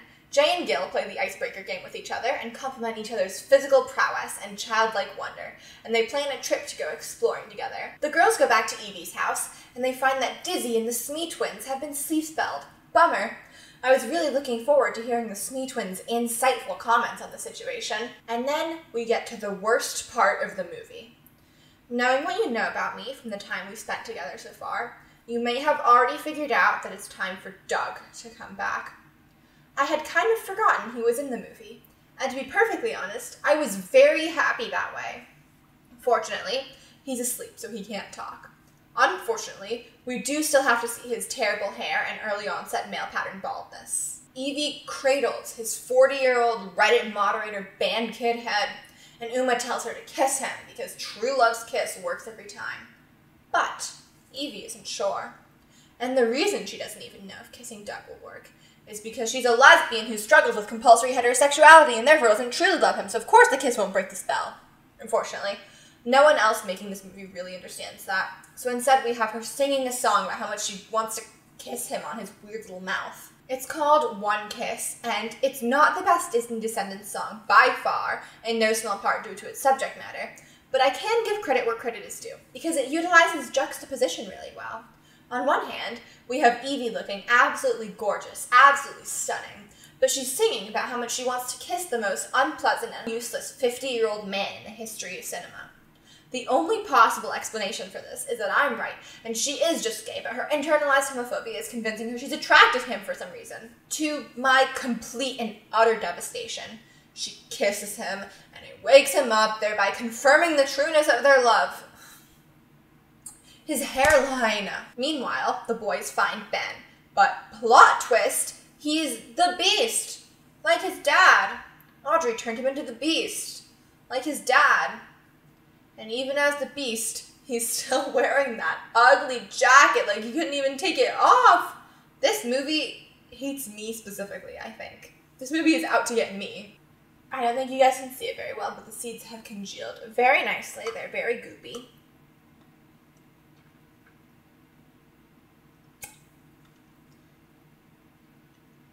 That's just the right amount of texture to my Diet Coke. But in Beast form, Ben is clearly upset, like he's roaring and rearing back and stuff. So Carlos, who's good at animals, walks up and realizes he has a thorn in his paw. And he pulls the thorn out of Ben's paw, and Ben calms down. Then Jane shows up. Bet you had forgotten she was in this movie too, but she's back. The only useful one, as always, she sprays Ben with magic lake water, which turns him out of Beast mode and into human mode, except he has a beard. Guys, he has a beard. It's so bad. I had a visceral reaction when I first saw it. Please, God, please, Ben, please forget about Audrey right now. Go shave. Just immediately, please. This is terrifying. They all walk back to meet up with the girlies, and as they're doing so, Harry calls Jay, quote, gorgeous face, unquote. Harry? Anything you'd like to share with the class? Anything you want to tell us? This is a safe space. You should watch Descendants 3 for its LGBT representation, which includes a surprisingly well-developed non-canon lesbian best friends to lovers story, and a blink and you miss it clip of a man calling another man gorgeous face. I'm Phoebe, and you're watching Disney Channel. Who said this movie was bad? It was me, because it is. Mal apologizes to Uma for bullying her as a kid, and Audrey uses her magic to put boards on all the windows to lock them in the house. I feel like that's kind of random. Like, she probably could have come up with something better than board up the windows. But who am I to judge? I can't even do magic. It doesn't really matter, though, because in like 70 seconds, Mal and Uma hold hands and team up and immediately make it go away with their collective magic powers. So it was both a weird choice and a weak threat. Audrey at the beginning of the movie was like, oh, Mal can't even protect you guys. Yeah, well, you can't even attack her, babe. What were you gonna do to Hades when he shot lightning at you? Board up his windows? He doesn't have windows, he lives in a cave. Ben and the boys and Jane arrive, and Mal tells Ben that she likes his beard, which cannot be true. Don't lie to him, girl, you're better than that. The girls explain that they think Audrey is at that cottage, and Ben goes like, oh, I know where it is. Audrey used to bring me there every fairy godmother's day. So everyone keeping track of Descendants world building, take note that Fairy Godmother's Day is a holiday for some reason. Carlos takes the opportunity to give Jane her birthday present, which is a fucking 3D printed necklace. I bet you thought we were done with 3D printing, but nope. The necklace says Jarlos on it, which Carlos explains is Jane and Carlos combined, as if we viewers don't know what a ship name is. Okay, little tidbit of advice from me to you. Ladies, if your man 3D prints you a necklace with your ship name on it, that is not a red flag. That is a crimson tapestry. Run! Jane, Gil, and Doug get sent to go find the fairy godmother because they've been deemed unimportant and need to go so that the plot can happen. Sending Jane away is a terrible decision because she's the only competent character, but if it means we get rid of Doug too, that is totally worth it to me. If I were Mal, I would say, Ben, you need to take off that awful jacket and shave your beard in the next 5 minutes, or I will dump you. And then no matter what he did, I would leave him for a woman. So the important characters, Ben, Celia, Uma, Harry, and the core four, go to the cottage. It's also nighttime now. I guess they stopped for dinner on the way or something. And then they break in and gasp, Audrey isn't there because she saw them all coming through her scepter. But Chad is there, still in the closet. They let him out of the closet, if you catch my drift, and he immediately runs away shrieking into the night. Bye, Chad. Thank you for being the light of my life. You would have loved Ken from the Barbie movie. I've gotten to the point where this drink is like more chia seed than liquid. which is a really interesting experience texturally. I do think the best way I can describe it is like if you're scooping up handfuls of frog spawn from the pond and you're putting them in your mouth. It's a pleasant experience. I like it.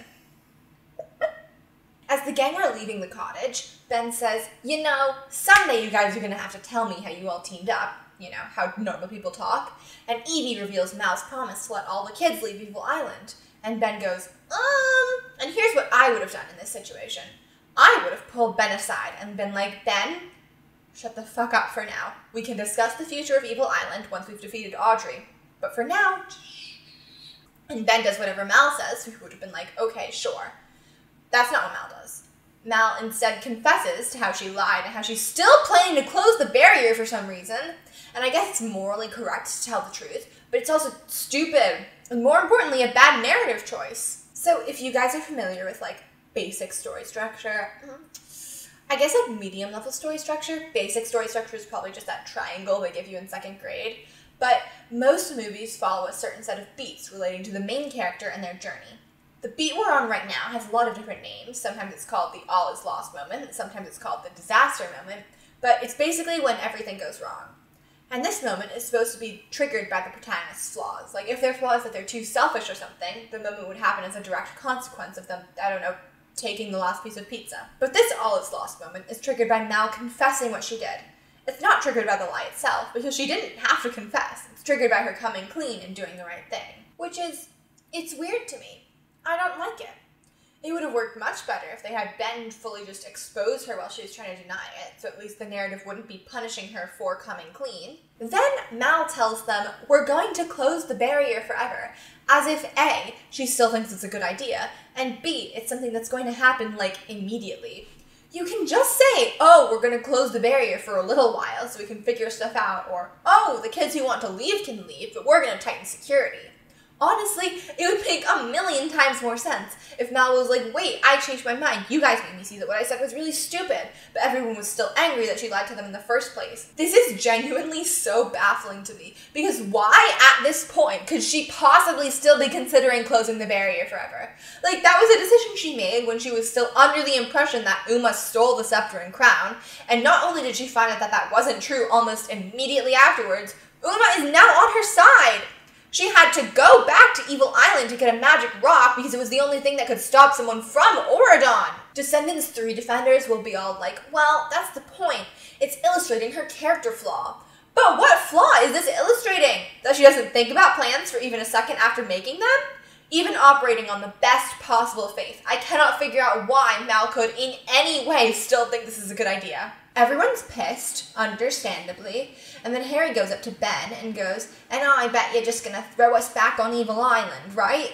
And instead of going, obviously not, why would I do that? Ben just stays silent, implying he is going to force Uma, Harry, and Gil to go back to Evil Island?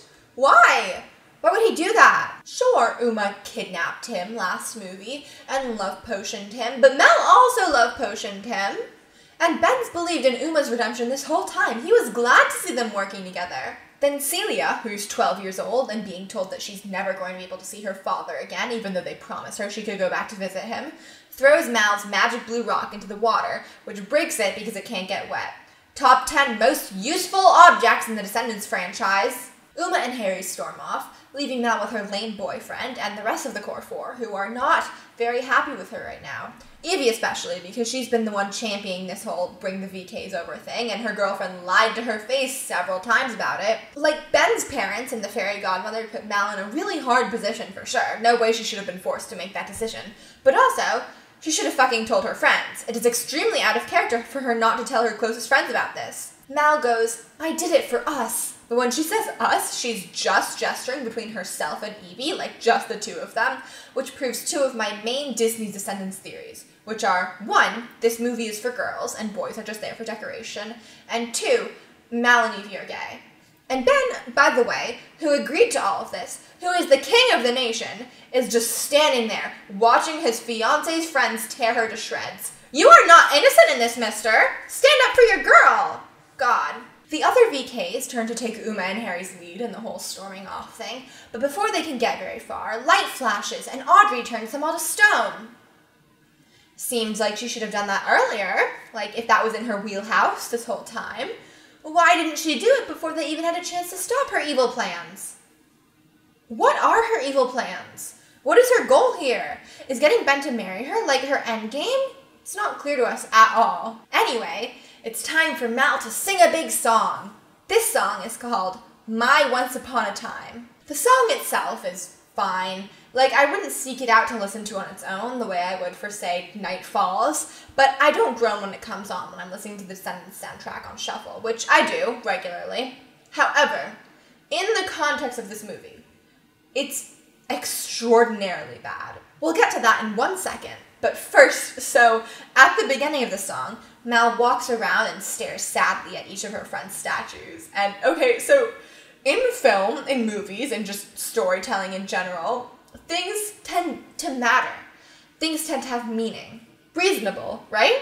Specifically, the order in which people do things is important. So usually, if you're going around to a bunch of people and like staring them in their cold, stony eyes, you would do it in increasing order of how important they are to you. Usually starting with like the friend you don't know that well, and then ending with your fiance, for instance. But the order Mal does it is, first she walks up to Ben and touches his hand. Then she looks and sings sadly at Jay. Then she kneels down next to Carlos and pets Dude, who's still here for some reason. And then she goes over to Evie and cuts Evie's cheek in her hand. This implies that not only is Evie the most important to her out of the group, but Ben, fiancé, is the least important. This is insane. I don't know if it was in the script, or if it was a directorial choice, or if it was Dove Cameron's decision, but if I had to put my money on it, I'd say that was a Dove Cameron choice, because I know she's a real one. I know she's got our back. This, again, furthers both of my conclusions that men are set dressing and girls are gay. On to the song itself. It starts out sad and dark, which, you know, makes sense. Like, the first lyric is, "Here you are alone, and you deserve it." Yeah, girl, kinda. Sorry. But somewhere along the line, the tone shifts from miserable and gloomy to determined and bright, and I'm going to do the right thing. I'm going to save everyone. But we never see what causes that emotional shift. So, you know, typical narrative structure like I was discussing earlier. This part is commonly referred to as the dark night of the soul, where the protagonist retreats inward into themselves and sort of comes to a realization about their flaws and has a breakthrough moment. And that's obviously what's happening here, or it's supposed to happen here. It's even literally nighttime. So like in Descendants 1, this moment is when Mal has to choose whether to be good or evil, and she looks internally for this, and she thinks about what she wants and what she's learned, and she chooses to be good. In Descendants 2, it's when she decides to let herself love Ben and kisses him to break Uma's spell. In Descendants 3, it's when she decides to go fight Audrey, the thing she was already going to do. We sense some kind of emotional change, like she goes from sad to determined, but we don't know why and we don't know what she's learned from this. In a brief dialogue interlude, Mal runs up to Harry and Uma and is like, "Uma, you have to help me, please." And Uma's like, "Bitch, no way, you lied to us." And then Mal just walks away and sings the second verse of her song. Okay? And we really don't know what's going on in her head, because all of the lyrics of the song, while vaguely on the theme of fairy tales, give no insight into her thought process here. Like, this song is kind of similar to If Only from D1, in that it's a big Mal ballad, a mallad, if you will, that's the second to last number of the movie, and it's about some sort of emotional conflict. But in If Only, it's made clear both through the lyrics and the montage that Mal is confused because she doesn't know what she wants. In this number, we're confused because we don't know what she wants. She seems to have it all figured out. To throw salt in the wound, we even get a montage, but the clips don't have a through line. I guess the through line is like epic Mal moments, like one of those "here's what you missed on Glee" recaps, except it's in the emotional climax of the final movie of the trilogy. We see, you know, Kristen Chenoweth turning into a lizard who has not appeared since Mal put her in a box at the beginning of D2, by the way. We see her sword fighting Uma. We even see Hades punching through the barrier from earlier in this movie. What does that have to do with anything? At least show us his comical number of somersaults. We do get the trademark montage bit of seeing a scene in the montage that literally just happened. We see her friends turn to stone, as if we've forgotten about that from 3 minutes ago. At least some things never change. A key lyric that Mal sings towards the end of the song is, "She changed her heart to change their minds." And I'm assuming it's a key lyric because she holds the mines for a really long time. She sounds lovely. She sounds amazing.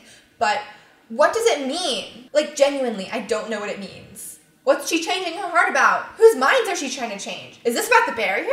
Has she changed her heart about the barrier? I don't know. You may be familiar with the old writing adage, show, don't tell, and this song is really interesting because it's a great case study of something that does neither. I do not for the life of me know what we're supposed to take away from this, and if I, who's thought about nothing but Descendants for several months, have no idea, how is the average 9-year-old girl watching this in her living room on a Friday night supposed to know what this song's deal is? Maybe they were just banking on the fact that no one would be paying enough attention to realize that this makes no sense.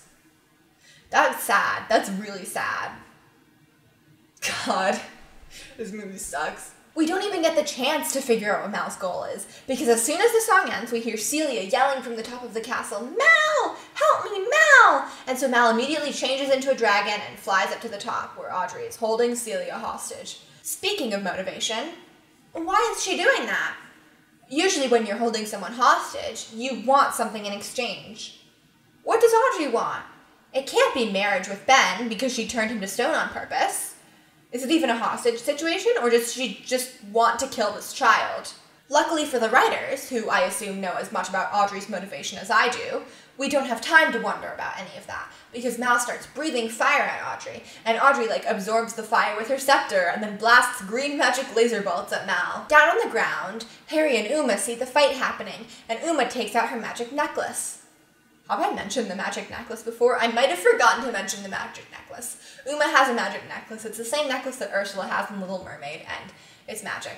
Uma takes out her magic necklace and starts chanting about how we're with you, Mal, we support you, Mal, we're stronger together, Mal. And are they trying to gaslight me? 2 minutes ago, she was telling Mal to go fuck herself. Did she run off screen, have the world's quickest change of heart, then run back on screen? What prompted this? This movie does not care about any character's motivation. It also doesn't care about anything that happened in the first 2 movies, but hold on to that for now. What does it care about? The blue rock, maybe. So Uma's helping Mal now, I guess. And Harry's standing next to her, because men don't get to do things. The power of Uma's belief is apparently enough to reignite the rock, which Hades didn't really explain that loophole. Don't let the ember get wet, because that'll break it, unless you have a friend who can also do magic, and then it'll be fine. This does mean that we get the ridiculous visual of a giant purple dragon holding a tiny blue rock in its claw and shooting lightning from the blue rock. This is the worst way to utilize a dragon that I have ever seen. If it's just going to hold a rock, why have a dragon in the first place? Anyone can hold a rock. It's so anticlimactic and so stupid. If there's one thing I'm passionate about, it's probably Descendants. But if there's another thing I'm passionate about, it's dragons, and also dungeons, preferably the 2 of them together. And I think that improper dragon usage is worse than no dragon usage at all, god damn it. Every so often we get a shot of Harry and Uma just standing on the ground and yelling, "Go Mal!" Because for some reason the filmmakers decided the final confrontation needed to be just Mal versus Audrey, even though for a while there I thought they were trying to send some teamwork related thematic vibes. But maybe they forgot about that. I do like how Harry and Uma don't even try to get up to the tower to help her. I'm sure there's a staircase somewhere in there, but they're just content where they are. Icon behavior. And then Mal blasts Audrey with blue lightning, and Audrey falls unconscious, and Uma and Harry cheer because the dragon used a rock to shoot lightning at the evil lady. So cool. Celia's fine, obviously. She and Mal hug while Audrey is lying comatose on the ground, and everyone who's asleep wakes up, and everyone who's stone unfreezes, which means they could have just clonked Audrey on the head once in the first third of the movie, and that would have solved all their problems. So, it is 1 a.m., and I do have a job interview today, so I'm doing what we in the health industry like to call a water cleanse. Presumably 6 hours later, Mal and Evie are sitting at Audrey's bedside. Everyone else is there too, but we gotta have our girls front and center. Evie says that Audrey's dying, and Mal says, "I know," and I get that she's evil. I do, I get it. But this means that Mal dealt a killing blow? What a queen, my god. Mal says that the only person who can do something about this is, for some reason, Hades? Because he's the only one who can use the rock to its fullest extent? You know, Hades. Greek god of the underworld, the dead, and healing people with blue rocks. This rock is truly, truly the bane of my existence, because the first time we see it is when Hades tries to kill his daughter with blue lightning, and then when Mal gets turned old, she says it's the only thing that can turn her young again, except no it isn't, because as soon as she gets to Evil Island, the magic is immediately undone, and stays undone even after she leaves. And before you say it only stays undone because of the rock, that's obviously not true, because even when the rock was permanently, temporarily extinguished, she stays young. And now it can heal people? What about the fairy godmother? What about that magic wand everyone's been chasing for the past 2 movies? This is so stupid, because in D1, we established almost immediately that the scepter and the wand were the 2 powerful magic artifacts. The wand was the good one, and the scepter was the evil one. They balance each other out. But now in this movie, we're all like, actually, there's a second evil object, more powerful than the wand, and everyone knows about it already, so don't worry. We didn't just try to make something up because we couldn't think of anything to do with the wand anymore. To be fair, once you have a scene where characters 3D print a fake copy of an object, that's a sign that you've probably run out of ideas for what to do with that object. Ben's like, why would Hades help us? And we cut to Evie's face, because she's the only one who knows, because just imagine I'm waving my pride flag around. It's upstairs in my room, and if I have to go get it, I'm just going to go to bed and never come back downstairs and never finish this video. And then Mal goes, well, Hades is my dad. And we see Ben just trying really hard to seem like he's totally chill with this when obviously he's freaked out. Ben says, okay, he'll send some guards to get Hades, which means that guards do exist in this world, which means that everything that happens in this movie is stupid. And then something even stupider happens. Uma and Harry are like, okay, we're gonna go with you then, because we want to stay on Evil Island. And this is weird, because it seems like the plan to close the barrier forever is still in place. It seems like they're still planning to do that really weird and awful thing. Everyone was super pissed at Mal when they found out about her idea, but now they're all acting like it's just a done deal and there's nothing they can do about it. No papers have been signed. Surely this isn't an idea that we bring up once and then it's royal law. Celia says she wants to go home too, to be with her father, and she says, I wish I could be in both places at once. And no one stops to think, hey, maybe you can. Maybe we don't have to carry out this terrible idea. Then Mal literally says, I think Evie was right about not closing the barrier. You know who is right next to you? The king of the nation, who is also your fiancé. He can say, actually, never mind. You don't need anyone's permission. He's the king. Oron is not a democracy. And even if it was a democracy, everyone would vote to not do that stupid thing. Then everyone goes, actually, Mal, we understand why you did it. We understand that you had to protect Oron. The threat this movie literally came from inside the house, not from fucking Evil Island. That's the whole point of this movie, I think. This movie does not know what its point is. Literally, everyone in this movie is such a pushover. At the beginning, Mal's like, we should close the barrier. And Ben's like, what are you talking about? No. And Mal's like, we should. And Ben's like, okay. And then when Uma finds out that Mal lied, she storms off in anger. But then not 3 minutes later, she's all, you got it, girl. Go, Mal. We're stronger together. And all Mal's friends are pissed because she lied to them. But then literally like 2.5 scenes later, 2 scenes of which they have been frozen in stone and therefore unable to consider the dilemma, they're all like, you're right, Mal. You just wanted to protect us. How did they change their minds? Why did they change their minds? Hades arrives and he fixes Audrey with his magic blue rock, and she wakes up and her hair is pastel again and she starts crying and apologizes for her little manic episode. Ben and Mal apologize to Audrey for what they did to her in Descendants 1, which, like, I feel like they definitely should have done before all this, but after she went crazy and turned them all to stone, I feel like they're alright. Like, if you cheat on someone, but then they become a serial killer, you don't really need to apologize to them for the cheating. Then they put Hades in handcuffs and walk him away, but Mal runs after him and tells him she's going to miss him. Girl, that is your deadbeat father. He abandoned you as a baby. He never apologized for abandoning you as a baby. He shot murder blue lightning into your chest, literally like yesterday. He never apologized for shooting you with lightning. Mal, stand up. Then she kisses him on the cheek. Girl, have some self-respect. He tried to kill you with lightning. He sang a song making fun of you for being upset he left you as a baby. What is going on? He has done nothing for you your entire life, except for giving you that stupid rock. This is so bizarre to me. Like, I cannot imagine what was going through the creators' minds when they made this decision. Probably, I wish I had gotten into a better film school. Then we cut to all the Orodanian citizens in a crowd gathering around the platform where Ben and Mal are. Evie is standing in front and center in the crowd and staring lovingly up at Mal, and they all toast to Mal while drinking a presumably non-alcoholic beverage. And then Mal has a moment of panic, like they're all looking to her to give a speech, and she goes, oh my god, I can't give a speech. because I just realized closing the barrier was a stupid fucking idea and we can just not do it. You just realized this? We got like 10 minutes left in the movie and you just realized this. After your character arc and the story's conflict have already been resolved, Mal goes, you never know where the bad is going to come from, and you never know where the heroes are going to come from either.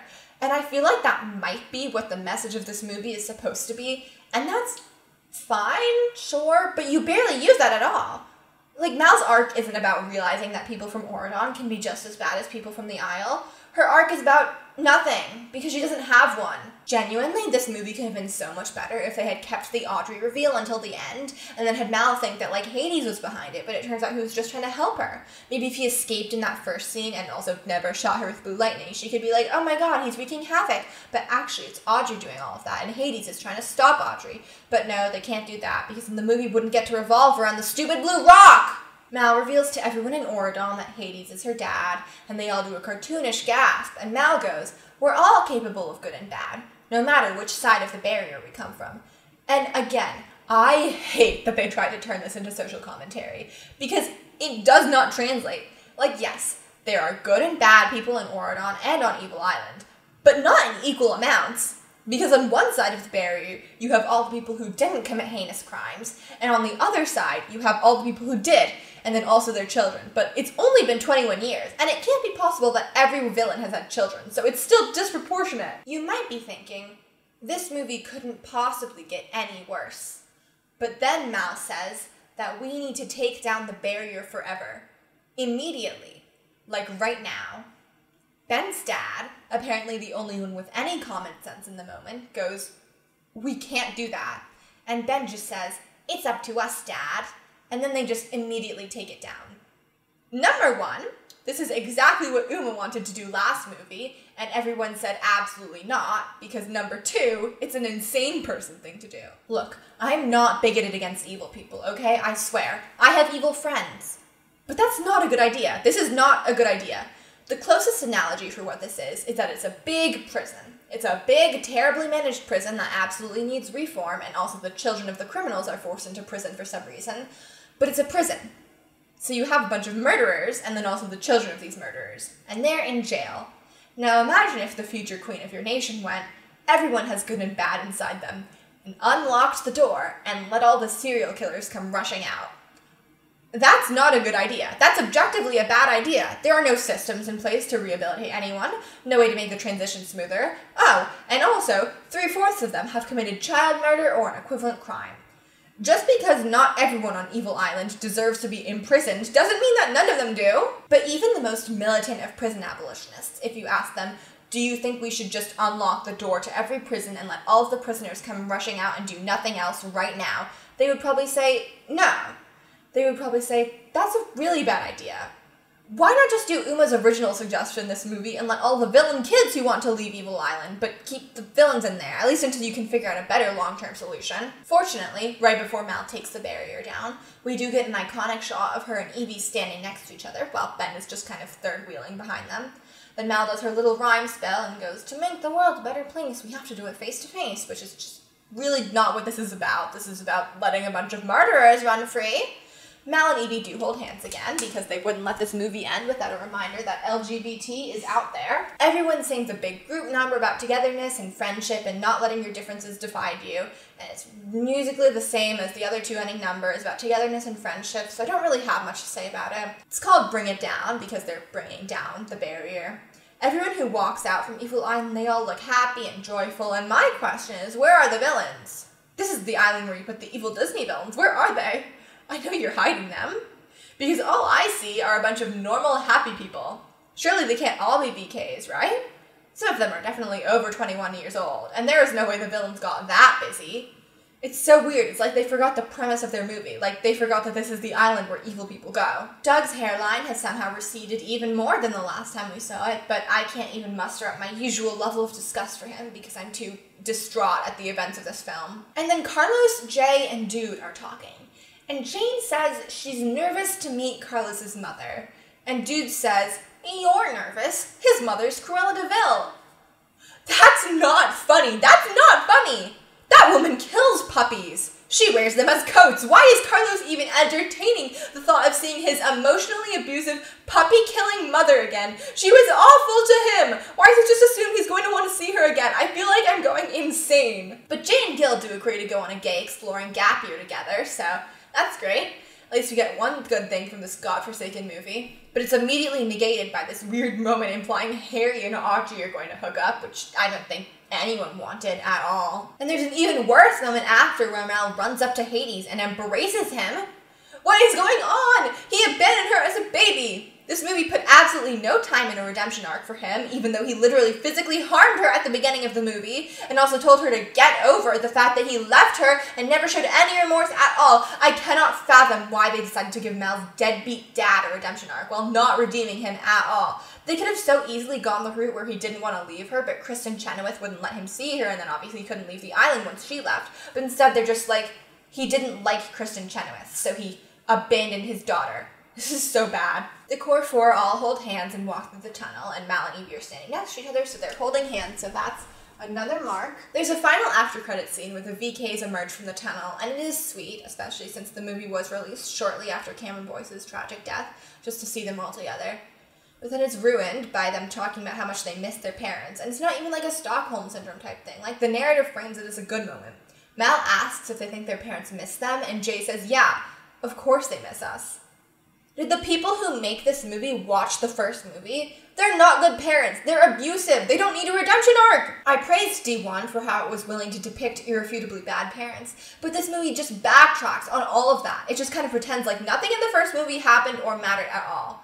As far as I can tell, the message of Descendants 3 is supposed to be, no one's ever a bad person. And if they are, no they're not. And that's how the trilogy ends, with the VKs all running over the bridge to go reunite with their parents whose abuse they've apparently forgotten about. Great. In terms of how much I liked this movie, 6.5 out of 10, which may be surprising considering how very upset I've been recently. But I believe that number 1, no movie is ever bad if you have funny enough friends to watch it with. And number 2, the most important thing for a Descendants film to be is entertaining. The second most important thing for a Descendants film to be is good. And so it may be bad, but at least it wasn't boring. In terms of how good this movie was, 2 out of 10. Best song, Night Falls, obviously. Worst song, probably Mal's emotionally confusing ballad, but One Kiss is a close second because I cannot get the image of Evie dancing with an unconscious, greasy Doug out of my mind. Best part, I love when they come back to Oron and they're like, oh my god, Hannah got turned to stone, even though we've never seen Hannah before in our lives. Worst part. Where do I even start?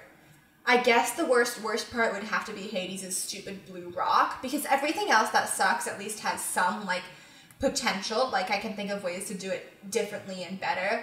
But Hades' blue rock is completely unnecessary. We already have 2 super powerful magic items. We did not need another. Best outfit. Honestly, most of the outfits in this film were pretty good. I only really have one complaint. Worst outfit. Ben's awful jacket. So those are the first 3 Descendants movies. Notice how I said first 3? That's right. Descendants, The Rise of Red, is coming to Disney Plus in 11 days. I really hope the number that just came out of my mouth was 11 because I'm really trying to get these videos out on July 1st. Rise of Red is a spin-off of the original trilogy set like a while after Descendants 3 ends, with a whole new plot and almost a whole new cast. The only main returning actor from the original trilogy will be China Anne McClain, aka Uma, who is now the principal of Oron Prep. That's one of the decisions that can only make sense if you know that Dove Cameron didn't want to come back. Which she didn't. None of the main cast wanted to come back. But Dove has talked about it the most. They don't really feel like it would be right without Cameron Boyce, which is incredibly understandable. They also mostly feel like their characters' stories are over, which they are.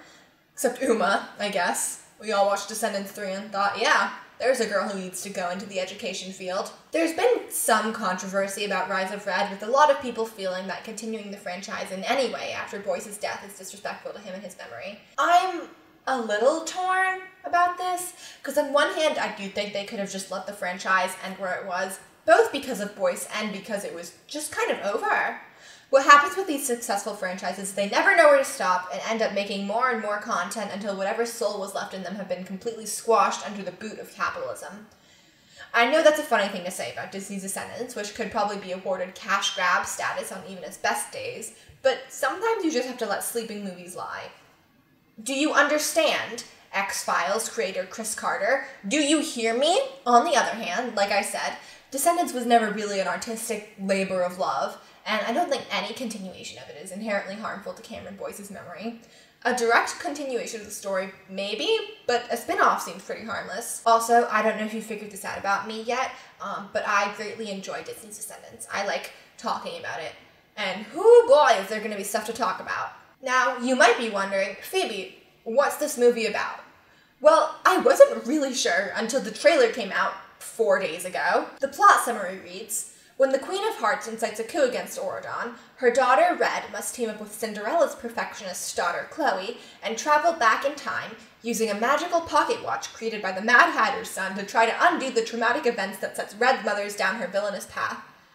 John Mulaney voice, I can't even begin to unpack all of that. So, listen, it's set after Descendants 3, but it's also set before Descendants 1. That's too much. If it's going to be your first feature-length departure from the original storyline, it can't be both a sequel and a prequel. Pick one. And pick sequel, because no one cares about a prequel. Your franchise is called Descendants. It's about the children of these fairy tale characters. If we wanted to hear about the origin of fairy tale characters, we'd read fairy tales. And if we wanted to see fairy tale characters serving cunt, we'd watch Once Upon a Time. And I was giving them the benefit of the doubt earlier, but like, if the only idea you can think of for another movie is the thing your movies are supposed to not be about, just don't make another movie. Just don't do it. The Queen of Hearts' tragic backstory? Who cares? Why even have time travel? Whose idea was that? Why not just have the plot be, when the Queen of Hearts incites a coup against Oron, Red must team up with Cinderella's perfectionist daughter in order to stop the coup. We could stay in a relatively familiar setting, have more new Oron students, and also give China Anne McClain something to do if she wants to be in this movie that bad. It's just a strange choice to me. That being said, as someone who is both very gay and was the only person to regularly participate in her high school's book club, the plot description is giving me flashbacks. A red character and blue character on opposite sides of a conflict use time travel to work out that conflict and bond in the process. I mean, her name is literally Red. So, that's my ultimatum. That's my condition, Disney. If you let these girls fall in gay love with each other, I will become this movie's #1 fan. I will buy every available piece of merchandise. I will make another video talking exclusively about how good it is. I will sell out. And despite my concerns about the plot, the trailer looks kind of fire. The production values look higher than any previous Descendants film, the outfits slay as always, and some of the jokes are kind of funny. I at least know I will not be bored for a single second of that runtime, which, as I previously established, is the most important thing for a Descendants movie. TLDR. TLDW. Is this movie going to be good? I'm not sure. Will I be watching it? Not only will I be watching it, but I will be making the multi-hour drive to my friend's house for the explicit purpose of watching it together. It's probably going to be the highlight of my summer. That was a good video, right?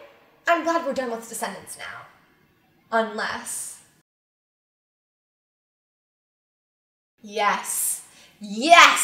These movies are only the beginning, the tip of the iceberg on the Descendants extended universe. After all, you didn't think the story was over, did you? Welcome to my wicked world.